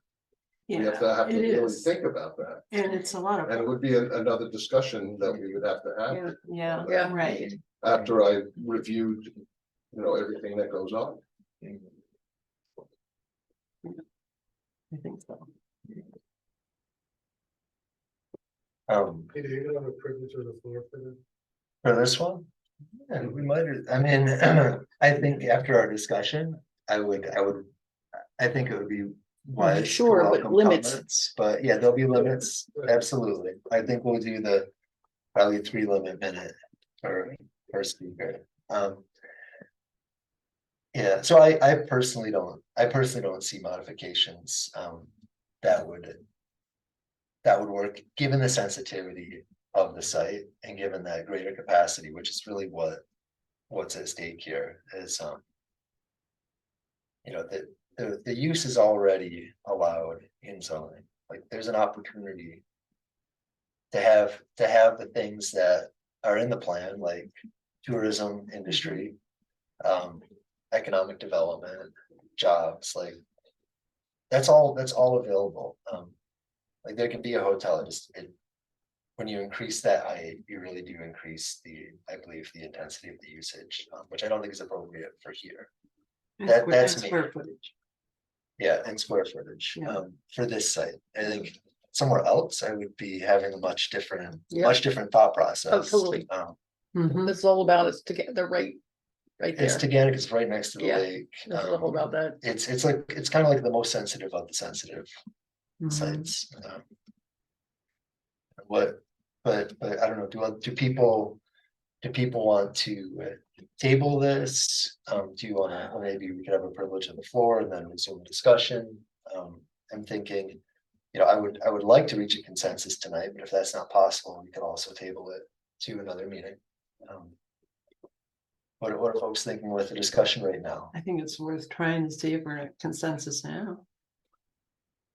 Yeah. I'm game I- with consensus. I I would like to actually thoughtfully draft the statement that we made. would like to hear privilege of the floor Mhm. prior to Yep. seeing if we have consensus. Yep. Okay, I'm gonna get That's up my fine. timer and I'm going to. and you were saying revisit it tonight or Oh, just let it? Well, let's do privilege of the floor and then we'll close privilege of the floor and then we can resume discussion. I would like to see if we have a Okay. consensus See if we tonight, can but I'm do it. also not gonna Okay. push it if people feel like I want more time to think about. Yep. That's- Alright.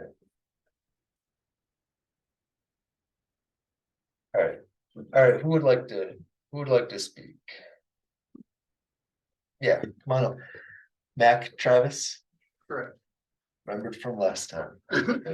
And would you state your address for the record? 75 County Road 53 Interlake. Okay, thank you. How long do I have? 3 minutes. I've been involved with Carl since the very beginning. I ate dinner there in 1958 with my grandmother at the same menu. Just before folks sold it. There's been literally nothing done there. We've had problems. Elizabeth Cameron was gonna shut us down because of the sewer. We got Steve Maybe in, former director of the health department. He put us in touch with the right people. We came out with a whole new design for the hotel building that gives you drinking water at the end. It goes into the sewage pits. We've had another design created over on the other side that essentially does the same thing. We are extremely sensitive to what can happen here. Am I correct, Jason, that we have the right to build 75 units? It all depends on the technical. Okay, in the existing zoning.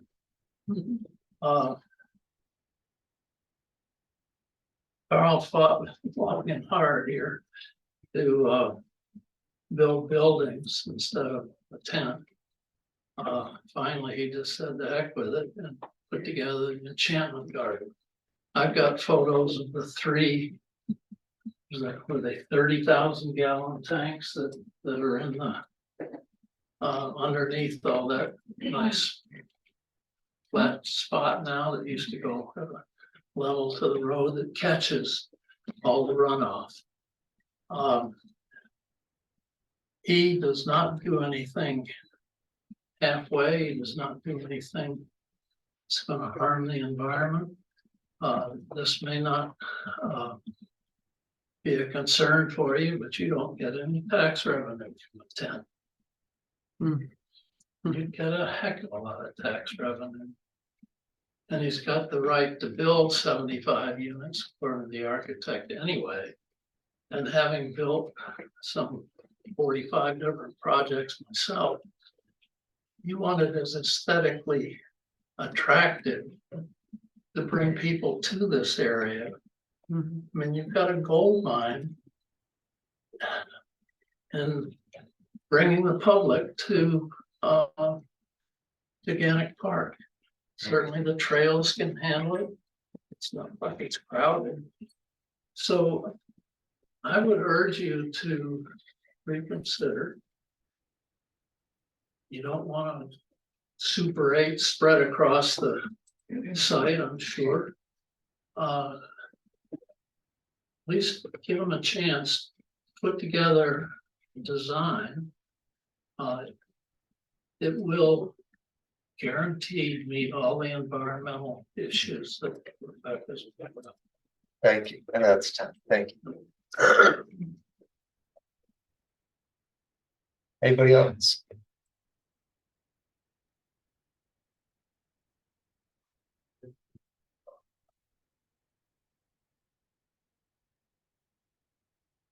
Randy Marcus.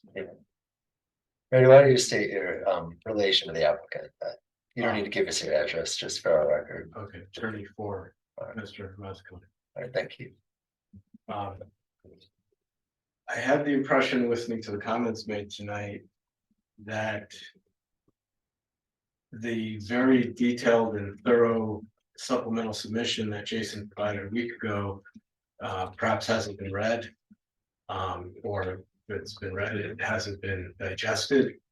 I thought Jason did a great job of making the point that with the existing business district, a hotel with as many rooms can be built. It's just a matter of spreading it out all over the site.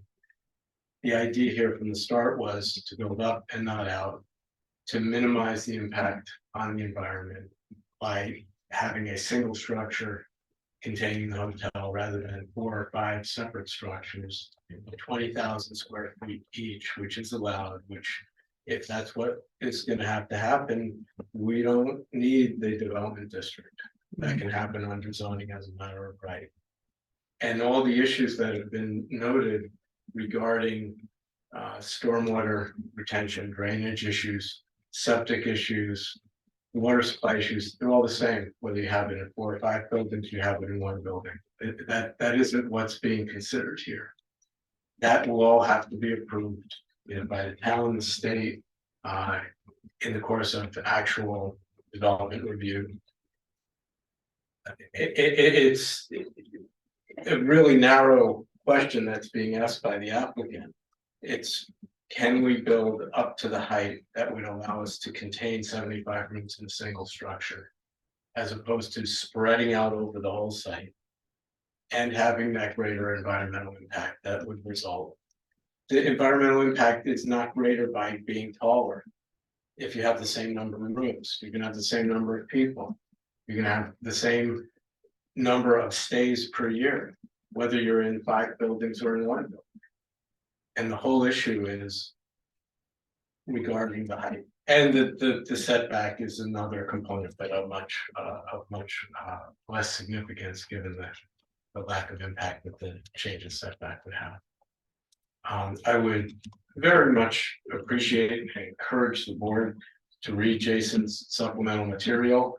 I would comment that the photos he included of large building in the, as was mentioned, much greater areas were put there so as to make for a comparison in terms of architectural style to some of the things that were photographs of which were presented in the resident survey before the comp plan was done, which were not particularly aesthetically attractive. And the point was to show what could be done, not to compare Gigantic Falls State Park with Yosemite or Yellowstone or any of these other places, but to give an idea as to how beautiful something could look in that location. And I guess my 3 minutes are over. Thank you. Anybody else? Jason? Yeah. I'm gonna just add on to Randy's comment about those images of the national and state parks. I think he hit the nail on the head. generally larger single buildings, you know, and you can make a much more beautiful building. Max comment, super eights, that's what's gonna happen. We're gonna have to do a spread out design, and it's just not gonna be as attractive. The use is the same. If you go down to the park and you look down south, down the lake, you see the hillside scattered with houses. And that's the effect of spreading things out. So that's why we want to go up. The other thing is that in the steep roof is a great way to create architectural drama. The zoning is so restrictive that if we have to spread out, we might have to come back with basically flat roofs. And it's just going to be very different. It's just not going to work. It's not any fun for me. Or for Carl, you know, we want to design something beautiful. Another thing I'd say is the technical aspects that the hurdles we have to clear when we come back for site plan review. That's the control. We cannot go forward. We will not get approval if we don't have DEC, septic approval, stormwater approval, parking controls, all those things, water, you know, that's actually going to limit us, you know, as much as I'm sure I could put a design on the site to have 100 rooms, maybe 125, 150. We don't think we need that. We don't want to overdo it. That's about what fits the tent venue. The tent venue is going to be serviced by the great room in the summertime as the overflow space. So that great room, we're not talking about dual spaces. In the wintertime, maybe we have some winter events. So we've already talked about that. And then the last thing, the development districts in the town, it does seem like there was maybe some speculation about why they are there. Those uses pre-existed, and then rather than create a zoning district, they came back and did a development district. I feel like that's a little difficult because when you pass the zoning, you would have to go through and tell all those development districts to get that passed before zoning is implemented. I have a hunch it didn't go down that way, but most interestingly is the zoning map did circle this parcel or these parcels as a business zone. And that's because tourism is the third highest, most important commercial use in the town. And then this operation, the restaurant and the weddings, they're producing food from local farms. That's the second most. Small scale is the only thing we're up against. I think it's too easy to say because we're tall, it's out of scale. Tall or out. And then interestingly, it's a lot more lot coverage when you go out. So I think that's, I'll just leave it at that. I think that's it. Yeah, that's. Thank you.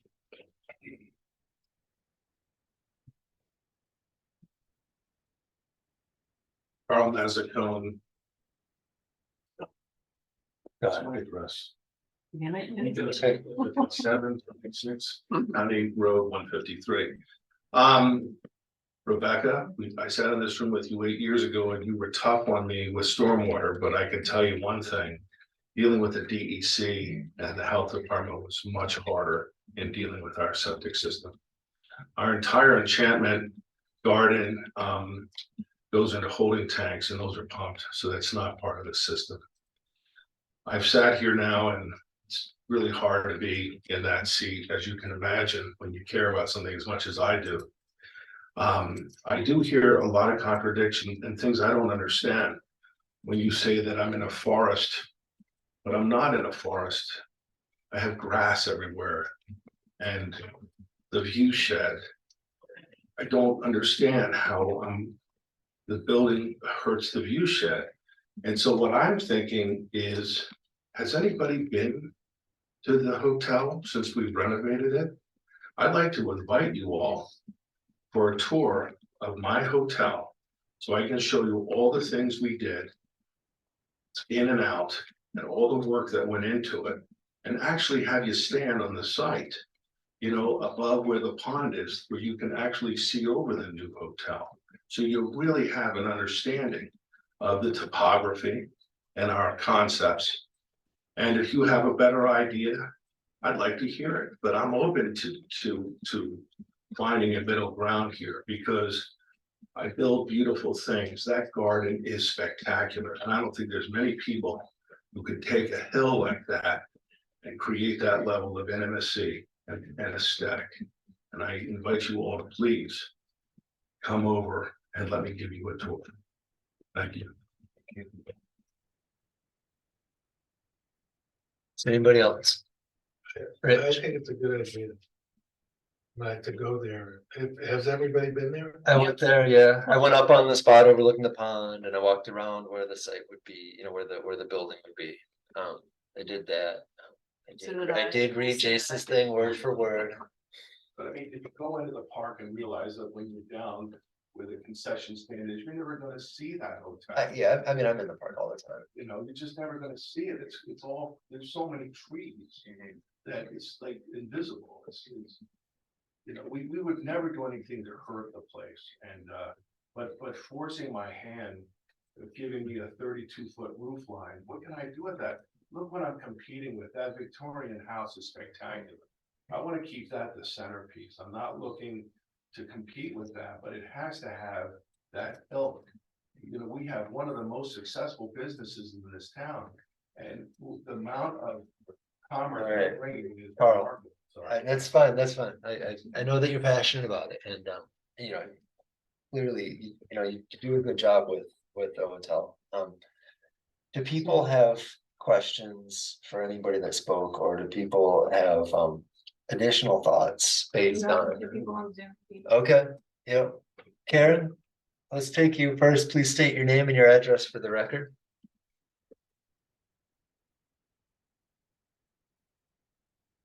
Karen, You're on I mute. can't hear you, must be on mute. Hello? Hello? Yep, can you state your name and address? Yes, Karen Metter at 1617 Tacanic Boulevard. And I originally raised my hand a long time ago to speak in favor of the Angel Hearts proposal, but and unfortunately, I don't think I'll be able to be at the public hearing on the date you proposed. So I just wanted to say that I fully support what they're doing. I think they can only improve the site that has been somewhat abandoned, I think, for over a decade. So I hope you will make it easier for them than you have made it for Inn of Tacanic and the owner Carl to proceed with their improvements on the property. So focused on Inn of Tacanic, I already spoke at the prior public hearing in favor of their proposals. I have not changed my opinions based on what I have carefully listened to from both sides, but I do think those who've spoken tonight in favor of the development zone are much more compelling in their arguments than the concerns that have been raised. Again, as I said previously, absolutely, we need to protect our natural resources and the water and such. But as was mentioned, there's over 600,000 visitors, and probably at least a quarter of those visitors are coming in. You know, probably most of them are coming in automobiles based on the location, but probably no more than 2 or 4 people per car. So you're probably having hundreds of thousands of cars per year coming to the park. So the incremental increase for the addition to the hotel seems like it's not going to have an environmental impact. In fact, because of the efforts that have been described in terms of managing the septic and the runoff and everything, I think it will be an improvement. And I think as far as the overall environmental impact, a single building is going to have less impact. If you have 5 or 6 buildings spread out, there's a lot more surface area to heat and cool. Whereas a single building, and I'm sure someone else can speak to this in much more scientific terms and mathematics, but just sensibly, it's going to take less overall energy to heat and cool the same square footage if it's under 1 roof versus if it's under 5 or 6 roofs. And also, I've been many times to the site. This property is on the west side of 89. It's not going to impact views, and I think that concern also is unfounded. And in fact, I think a single building with more open space would look much more attractive, including underground parking with the water drainage properly managed, having the cars underground would be much more attractive than having ground level parking. And I'm probably close to my time, but again, I want to encourage you to reconsider because I think what's been proposed just sounds like a huge improvement.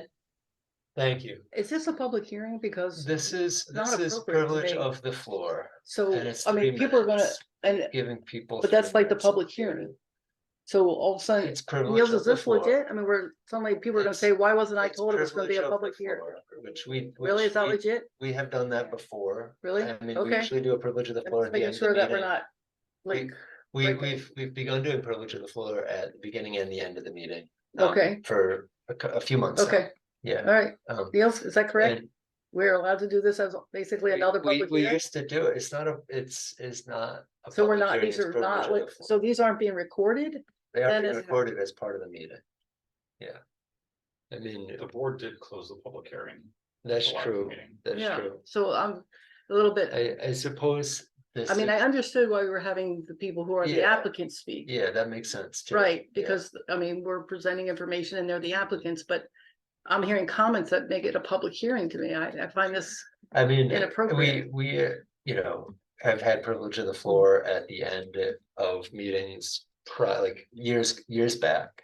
That was something that we wanted to bring back. That was something that Rich actually suggested bringing back. So I would like to take the last comment, the last raised hand up there, and then we can maybe talk about Sure. this more. okay, And then we'll talk about, you know, what Okay. our next steps are. okay, Can I just say something? with Yeah. that? In the beginning, you said, oh, people who privilege of the floor was only for I did. items that we're not talking about tonight. I said it was for items that didn't have a public hearing Right. tonight. But This doesn't have a public Public hearing hearing. there tonight. still should be a privilege of the floor where somebody can talk about anything. That's right, yeah. And that's, but not these items. This Yeah. is, No, well, these items. there's not a public hearing Not a public tonight, so hearing. it could be whatever you wanna talk Yeah. about. We could check. Yeah, Do you yeah. have an Yeah. opinion on that? I'm gonna take the last hand that's raised. I see the name up there as Durga Bor. Would you please state your name and your address for the record? And you'll. Hi. Can you hear me? Yes, Yeah, hi, I'm Durga Bor, 7580 Willow Creek Road, Trumansburg. And I just want to make one point. I sent the board whose email is listed in the website my concerns, but so I won't go into all of them. But I just, in terms of Mr. Travis's comment about attracting more people to the park, well, on holidays and weekends, the park often has to close because it gets so overcrowded, and often residents of this area can't even get into the park, and New York State taxpayers who maintain the parks can't get into the parks. So I don't think that there's a lack of people in the park, and the swimming area is packed. I can tell you that with people, and it's fine, you know, but we don't need more people, so I don't think that should be a real heavy consideration. It should be a disadvantage, and that's all I'm going to say. So, good night. thank you, thank you. Yeah. All right. All right, so I wanted to ask folks, given the comments that people made during privilege of the floor, I would like to know if we have consensus around approval with modifications or disapproval. And so I'd like to ask each of you if you're able to say that, or if you feel like you need more time to consider things, given everything that we've heard today. So I want to hear from each of you, but you can speak as. Speak when we want to. I'm gonna have to say, I disapprove, and I don't see any. I think there's too many restrictions that would be in place, and it would get to, you know, there would be a lot of discussion that I don't think it's in our purview to come up with what that should be at this stage. I think we need to talk about this particular development district and identify it. Yeah, And can you link your disapproval with one or two things in the sure. planning board shall consider? We can come back to you on that. Yeah, come back Yeah. to me because I got out of it. I will say that I'm with disapprove.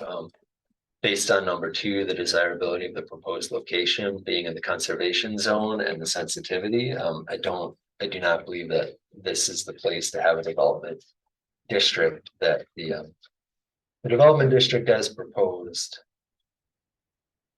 There are practical limiting factors that are created by the zoning as it stands.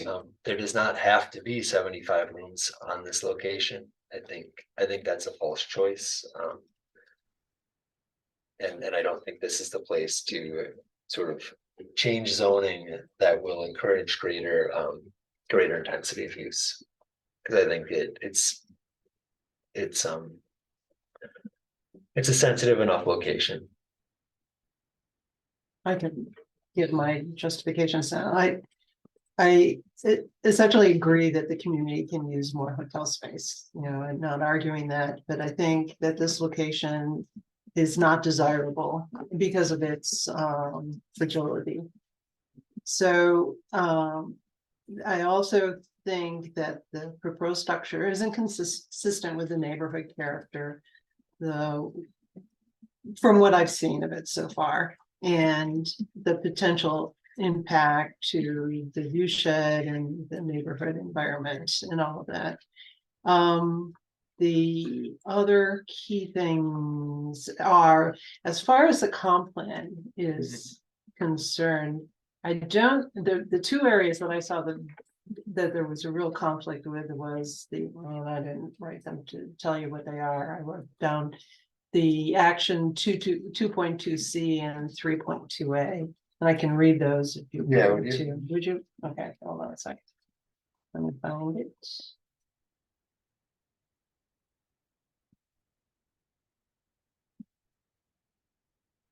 I have it if you don't. Was that to get to? I got it. No, thanks. 2.2. I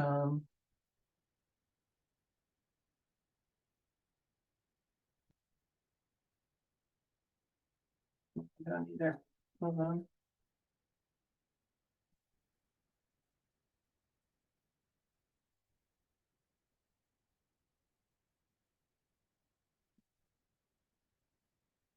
You want us to come back?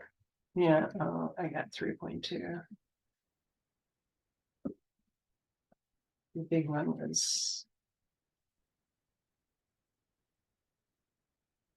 that the 3.2 objective was to encourage small tourism-based businesses within the town in designated mixed use and commercial areas.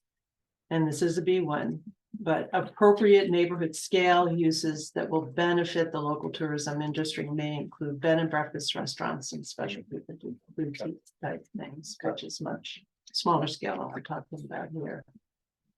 Too, and so those were my key. It's mostly this, once again, the scale. Okay. And as far as getting back to constraints, because we have the law in place today that uses the proxy for controlling overdevelopment in areas, that we should be stick with those for now. Stick with the current zoning. Yeah. I'm also going to disagree.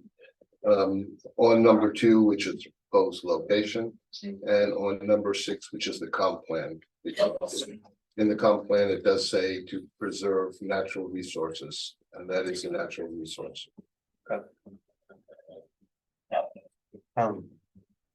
I would also like to add that with my disapproval, I mentioned that it was the desirability of the proposed location, but I would also include that it's a compatibility with the existing character as it relates to objective 1.1E in the comp plan.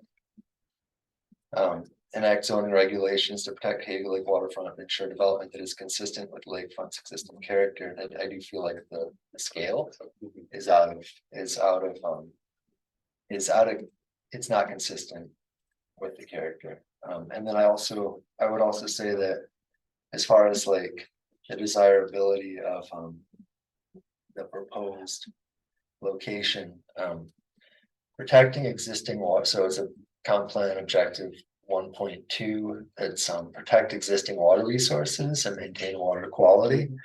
And I do feel like increasing the intensity of usage at this site is particularly problematic, being where it is on the lake, being where it is in this conservation zone and the steep slope. On the comp plan, I'll just add it's 1.1B, 1.1E, and 1.18. Those are the three. I don't have the open anymore. I lost it. But basically the same arguments that I support the same arguments you all presented. I'll get those to you later. is it all right if I add the actual letters and all later to it? I mean, just something for our notes. Yep. So not compatible with existing character of the neighborhood and inappropriate scale, given both the comp plan and what is intended for the business zone, given what it's currently allowed to do. It's not in keeping with the location is inappropriate for protecting the environment, giving it the sensitivity of the area and the extreme proximity to both the creek and the lake. And let's see, and not fitting the comp plan in terms of the focus on the rural, supporting residents, local, rural, and nature, and in particular protecting Taganic Creek. So I'm not sure which letters those are, but I had them before and I've lost my pages, but I'll find out and I'll tell you. Well, I mean, do you want to look at this now? Well, yeah, if you want to, while you guys talk for a minute, if you don't mind me to sit here. I don't know. looking for all Are the you notes. policy area 1, environment, natural Hang on a resources? sec. Let me go to all my 5 pages and notes. Hold on. You know, it's okay. I think we know what areas you're referring to in the comprehensive plan. Let's see.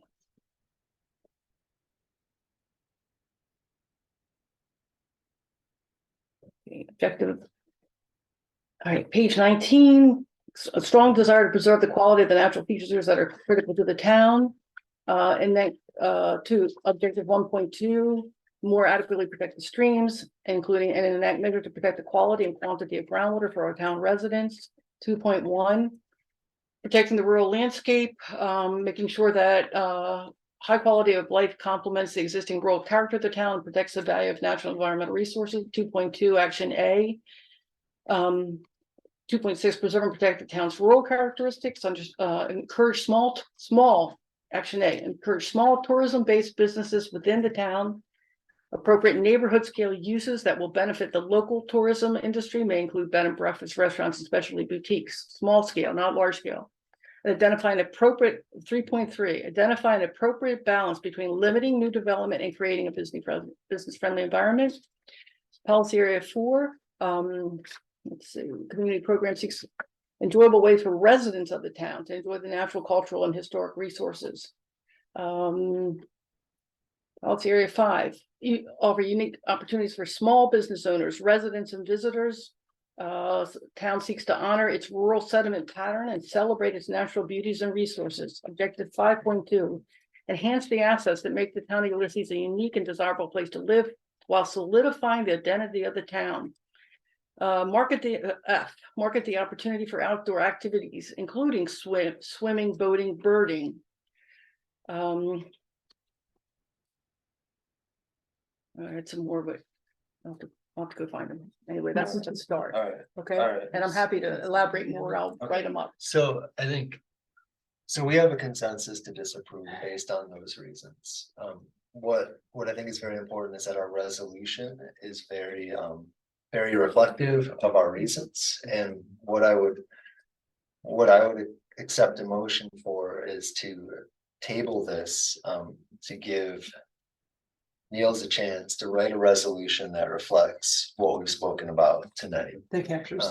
Right, and then at our next meeting on October 3rd, we can review that resolution, see if it encapsulates everything that we feel is important to send on to the town board, because that's really, where all this is going. And then if there are any modifications that we feel that we need, we can discuss those and make those, and then at the next meeting, vote on a resolution, because I think there's too much information here to try and create a resolution today. Yes. And What do we do? I mean, we're gonna make a recommendation to the town board. They may see otherwise. Yeah. Yeah. What? If we see otherwise and we approve it, then we'll send it back to you for site plan, you know, for site plan review apps like that. Okay, or if. Well, where I was going is, should we make, in case you decide not to, restrictions or No. something? No, this is No. our, This this is, is what we come to consensus. We with. can come back and ask you. Right, this is Yeah. your consensus recommendations. Well, So- no, so what I'm thinking of is there other things that we should incorporate in it when we send it back, Yeah. so that Yeah, gets that's up to factored in. you. Yeah, I know. well, So I also that's think where it's that going. that's something that, you know, if there is something that you think of, you know, Yeah, when we have a draft resolution at the next meeting, that's where we could add. You know, that's where we could change the language, make sure that the resolution is in keeping with what we Right. discussed here tonight, and then I would say if there are, you know, minor changes, that would be the time to discuss them.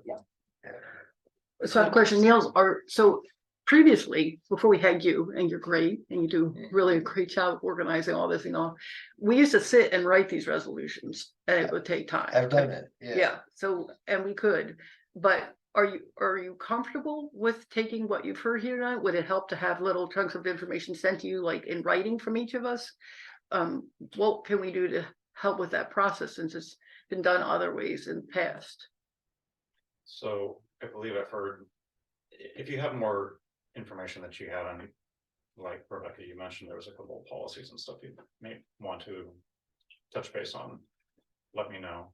But I think I've heard at least enough comp plan policies and effective what you referenced that I can drop that together and Okay, send that up for your review, and then you can make changes at the next meeting. okay, great. Yeah. Thank And you. then all that will be done in the meeting, so we can, Yeah. Yep. it's all public. Okay, yeah. That's a very kind question of you to ask, Niels. I just threw it on him. I'm just watching all this stuff built up, and I'm getting stressed. I'm thinking, geez, Niels, how are you dealing with I this? guess I had one thing I would ask maybe, I would like, because I'm thinking about this lot coverage. Mhm. And people are saying the one big hotel wouldn't use as much energy as 5 different buildings would use. And is that all the case? That the stormwater wouldn't be any worse, or might be better with one building than 5 buildings? Rich, Yeah, those are questions that you need to ask as the town board when you're meeting about this, but those are things that we have discussed Right.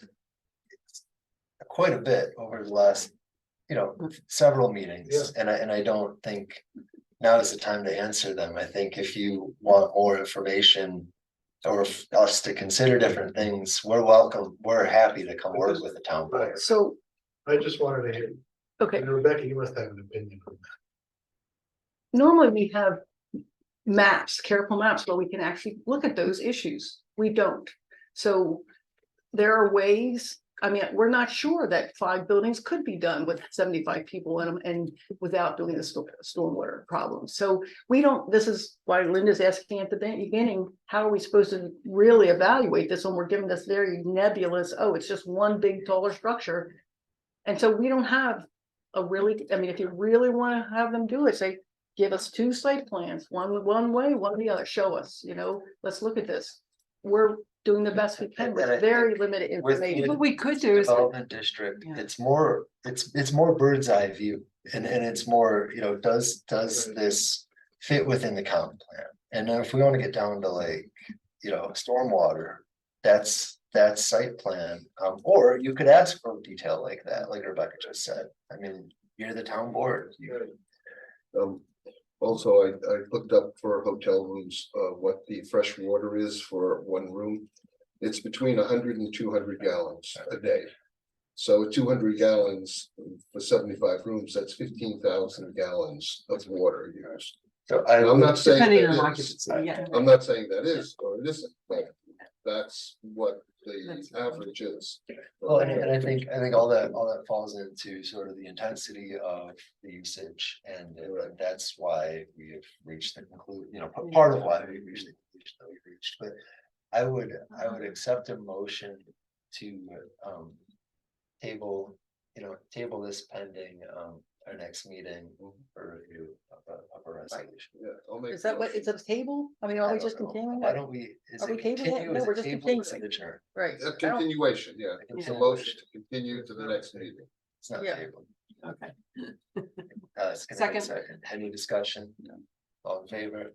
I- All right, and then board liaison report. Actually, we have one other You piece do the of Philly business. properties. Okay. We have.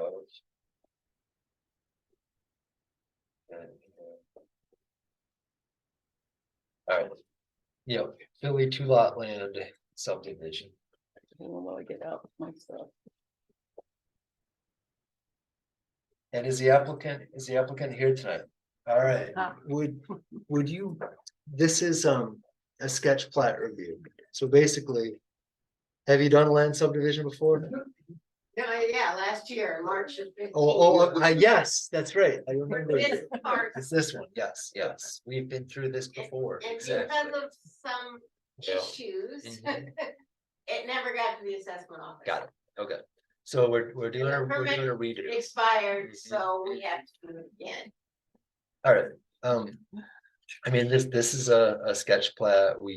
It's just a It's a- house on one Yeah, side I of the know, road I and a know. farm on the other, I and know. I'm taking the house off the Yep. farm, Yep. then selling the farm. Yep, and is there, I know that we went through this before, we've reviewed it before. Is there anything else that the application needs? And Zoning hasn't changed. zoning hasn't, I do have we a have to question. schedule a public hearing though. Oh, do we? Yeah, Yeah, oh, it's a yeah, Again? for a subdivision, Yeah. yes. Yeah, right. But- Even though you did it Yes, last year. yes. Without one, Um, yeah. But is there anything that we need from the applicant? Just a little clarity on the forms. Because I can't, like, I was surprised to see that Lake Sturgeon and Bald Eagle. So the forms have more information than we had previously. But I didn't realize, all the maps you provided were very nice. We hadn't seen those, the unique natural area that's part of the system, and you have a really valuable, beautiful piece of property, and then you listed, but I can't tell if that, you have the X in the environmental impact review section, and you have an X both yes for Lake Sturgeon, Bald Eagle, and no, and you have an X both does the site adjoin or any other water bodies, which you had as no, and then we see on the maps that, oh, you're actually on a key water body, and the No, same, we're not. okay. No, we're not. Well, All right, the so- creek, the creek. I'm not on the creek. there's the one behind your house? Yes, but it's a ditch. Wow, it's considered a creek. It's actually. No, it's a road ditch. I've had neighbors go bring it to discuss it because the DEC tried to step in. It starts a quarter of a mile up the road. Yeah, it's probably considered an intermittent stream Yeah. is like, I know how that works. Okay. Yeah, And I've been Okay, subject so to it's intermittent stream debate, yeah. yeah. I just must have, they handed me the environmental impact study after I'd already done everything else, and I didn't look at it too close. I just want to say, I wish we had changed our agenda around and put you on earlier, so I apologize for not thinking about that and, you know, Well, I you had knew to, that you had to was sit gonna through happen. that. Looking at your itinerary, I figured I'd be here till 10. No. So, So there's new information and just, I wanted the form where it's just not clear. She's saying yes or no to these three things. Okay, It's a so, very simple, you know, yeah, so because you actually just- then, so on the form, you have X's in two columns, yes and no, for three key pieces of, one, are there species of concern on there? And you have yes and no for lake sturgeon, which I can't, and no, bald eagle. that's a mistake, so no. Okay, let's see, you have it for yes or no, does any portion of the land contain wetlands or other water bodies? No, I'm pretty sure your intermittent stream is regulated as a local, it is Oh, locally, okay. so you have to have a buffer adjacent to that. It, well, there's property across the other side of the Well, creek I that think- goes with the house. I think the buffer is met. yeah, all she's doing is subdividing, I'm just, I mean, right now we have a form that's That's yes got- and no, Just right? to make sure. Right, right, Yeah. so, okay, and that, I mean, the other one's a historical site, which I care less, I pay less attention to. Is that, so 12B is the project or any portion of it located adjacent to or designated as sensitive for archaeological sites, you have yes and no both circled. No, That's just- Okay. So, do we need a reform or I how, think just I would. make notes about can that? I not initial it? I guess Yeah. if it's easy enough to, I mean, Niels, is it easy enough to just Clean print that out up? another form and? But you'd have to sign it, She'd have to sign it again. Yeah. we can do that. just because, I mean, you know, It's You want hard me to initial interpret. it? Yeah. Scribble it out and initial it. Well, either way would be, I mean, that would work for me too. It just has to be clearer than it is on here right now. Right, Um, right. Yeah, if we were able to print that, and she could do that, that would be great. Um. Is there anything else that folks no, need or want for this subdivision? no, it's pretty straightforward. Yeah. So we do have to do another public hearing. Are Okay. you available in 2 weeks, October 3rd? Sounds like your being's gonna be pretty bad then. We'll put you first. So, if you put me first, that's a good idea. No, it's fine. Okay, all right, so there is some, I think I would accept a motion, and as far as notification, I think signage and letters. Fair Mhm, enough, that's yeah, good enough. I'd accept a motion for public hearing on the third, So moved. Second, okay, with the notification, signage and letters, any discussion? Yep. All in favor? I, Okay. All right, so your application looks good, other than clarifying those points. I think Niels is printing that now. And then you're gonna get some signage from him. You'll have to come here, pick it up. It's gotta be posted on the road. And it's gotta be up for 10 days, so. Okay. Pick it up tomorrow or coordinate with Niels, ask him what. Tomorrow. Ask him when he's able to, because he has to write on it, get it ready, but it doesn't take. too Yeah, I long. remember we did it last year. Yeah, okay. we'll try to get you through this year. Yes, well, we got her through. right? I know we did. You got me through it. Yeah, They never yeah. sent me the signed survey map to take to the assessment office. And my brother died that You month did and I just Yeah. never followed through to figure out what had Okay, gone wrong. Okay.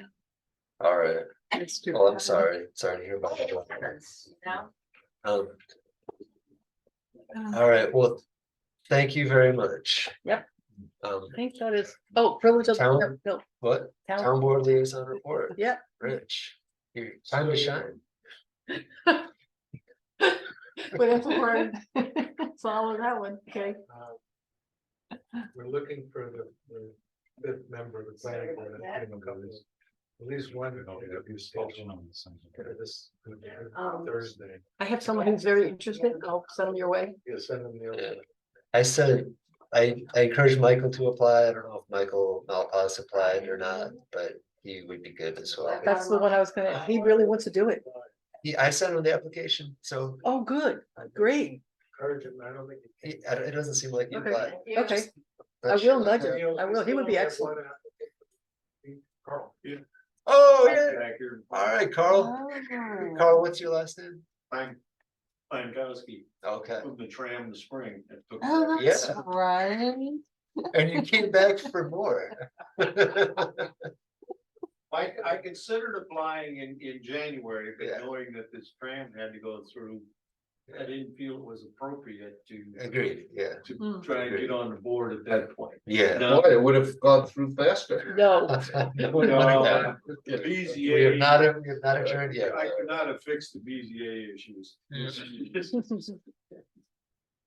So, I think, is there other? So Carl's is the one we're gonna interview Thursday. Great. That's the only application we have right now. All right. As far as I know. So if you have somebody, Yeah. Yep. encourage them to quickly Yeah, put their app in. yeah, I sent an application, but we also need an alternate too, I so, need two. Right? yeah, we need two, so Yeah. more the merrier. So that resolves the Jackson. It will, yeah, Okay, yep, Right. all right. good. I will make a motion. Oh, wait, I'm sorry, but you're done. We're also dealing with this training issue.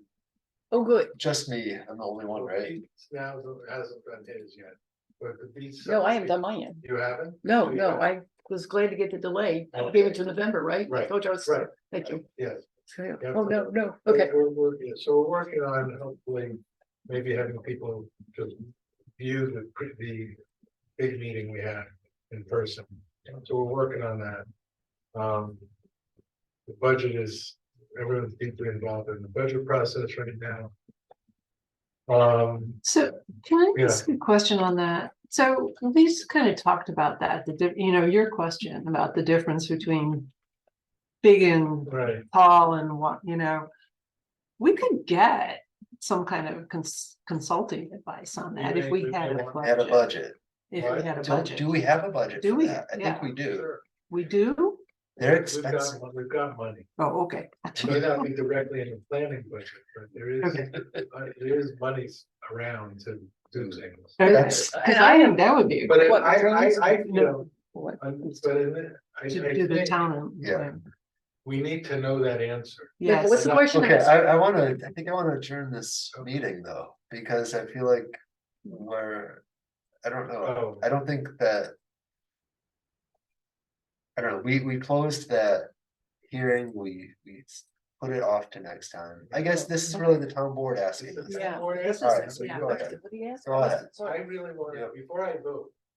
Yeah. I really wanna know if the environmental impact of a taller building under one roof has less or more environmental impact than 4 or 5 20,000 square foot buildings spread around the property. I'd like to answer that. Okay, The way I answered it in the meeting was I described what they're putting in front of us as a false choice. There is no guarantee that they can fit 5 Right, buildings on that property and still do parking. There will be nowhere to park. Still do septic, still do stormwater. There's. Go ahead. They have a pond on that site. That's considered a wetland. You have to be 100 feet away from it. Is it a So legal there's no one? way they can put. No, isn't it a retaining for water? No, it's a pond, and he called it a pond, they called it a pond. That's a wetland, you have to be 100 feet away from it. Like, so any- I don't think that there's really any way that they can say that, and maybe it wouldn't even be appealing to them. They probably don't even wanna do that, which is why they're here. Right. Right, and also when you look at hotel modeling and all that, who knows what the economic implications are for construction of building 5 pads versus 1 pad. Right, it may not be feasible, I don't know. well, I'm just saying, the town board needs to come up with some more questions. Right. That we may not have to wanna hire somebody to. I would. All for it. I Yeah. would. I mean, this is a hugely important issue. I mean, this is Yeah. worth that much effort. to And I figure out do believe how to- there's precedent set, in my opinion. I'm not Nate Fenway or an attorney, but I do think that when you permit something elsewhere, and somebody down the road says, well, why can't I do it? I Right. did it, you let them do it. Right. And there's no time constraint, right? I heard that loud and clear that this is not like we have 60 days. This is worth 6 months, whatever it takes. Let's do it right. Right. I meant to mention the future, when you in the comp plan, when it says, look at the future document. It doesn't even have that site. It has that site as a conservation zone. It doesn't Yes, say, it let's does. continue to develop this. No, So, There's no I business think- district in there, if you look right, at the maps. Wait, Yeah. Look, yes, I think there it's- is. No, oh, not in the future maps. Yeah, it's not in that map either. so- Yeah, it is Oh, on yeah, the it green is. space, but not But the it's not in future the, maps. it's not in, the- Yeah, yeah. right. So it's, Yeah. right. It's definitely worth, I mean, you're hearing a lot of care about from the public.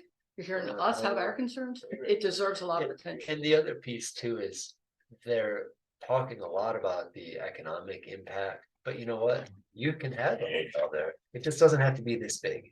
And the truth is, we don't need the economic impact particularly. That's something the town board We would just- consider. Fine, Uh-huh, that's an excellent- So, That's That's not our main excellent. concern. That's, no, it's not.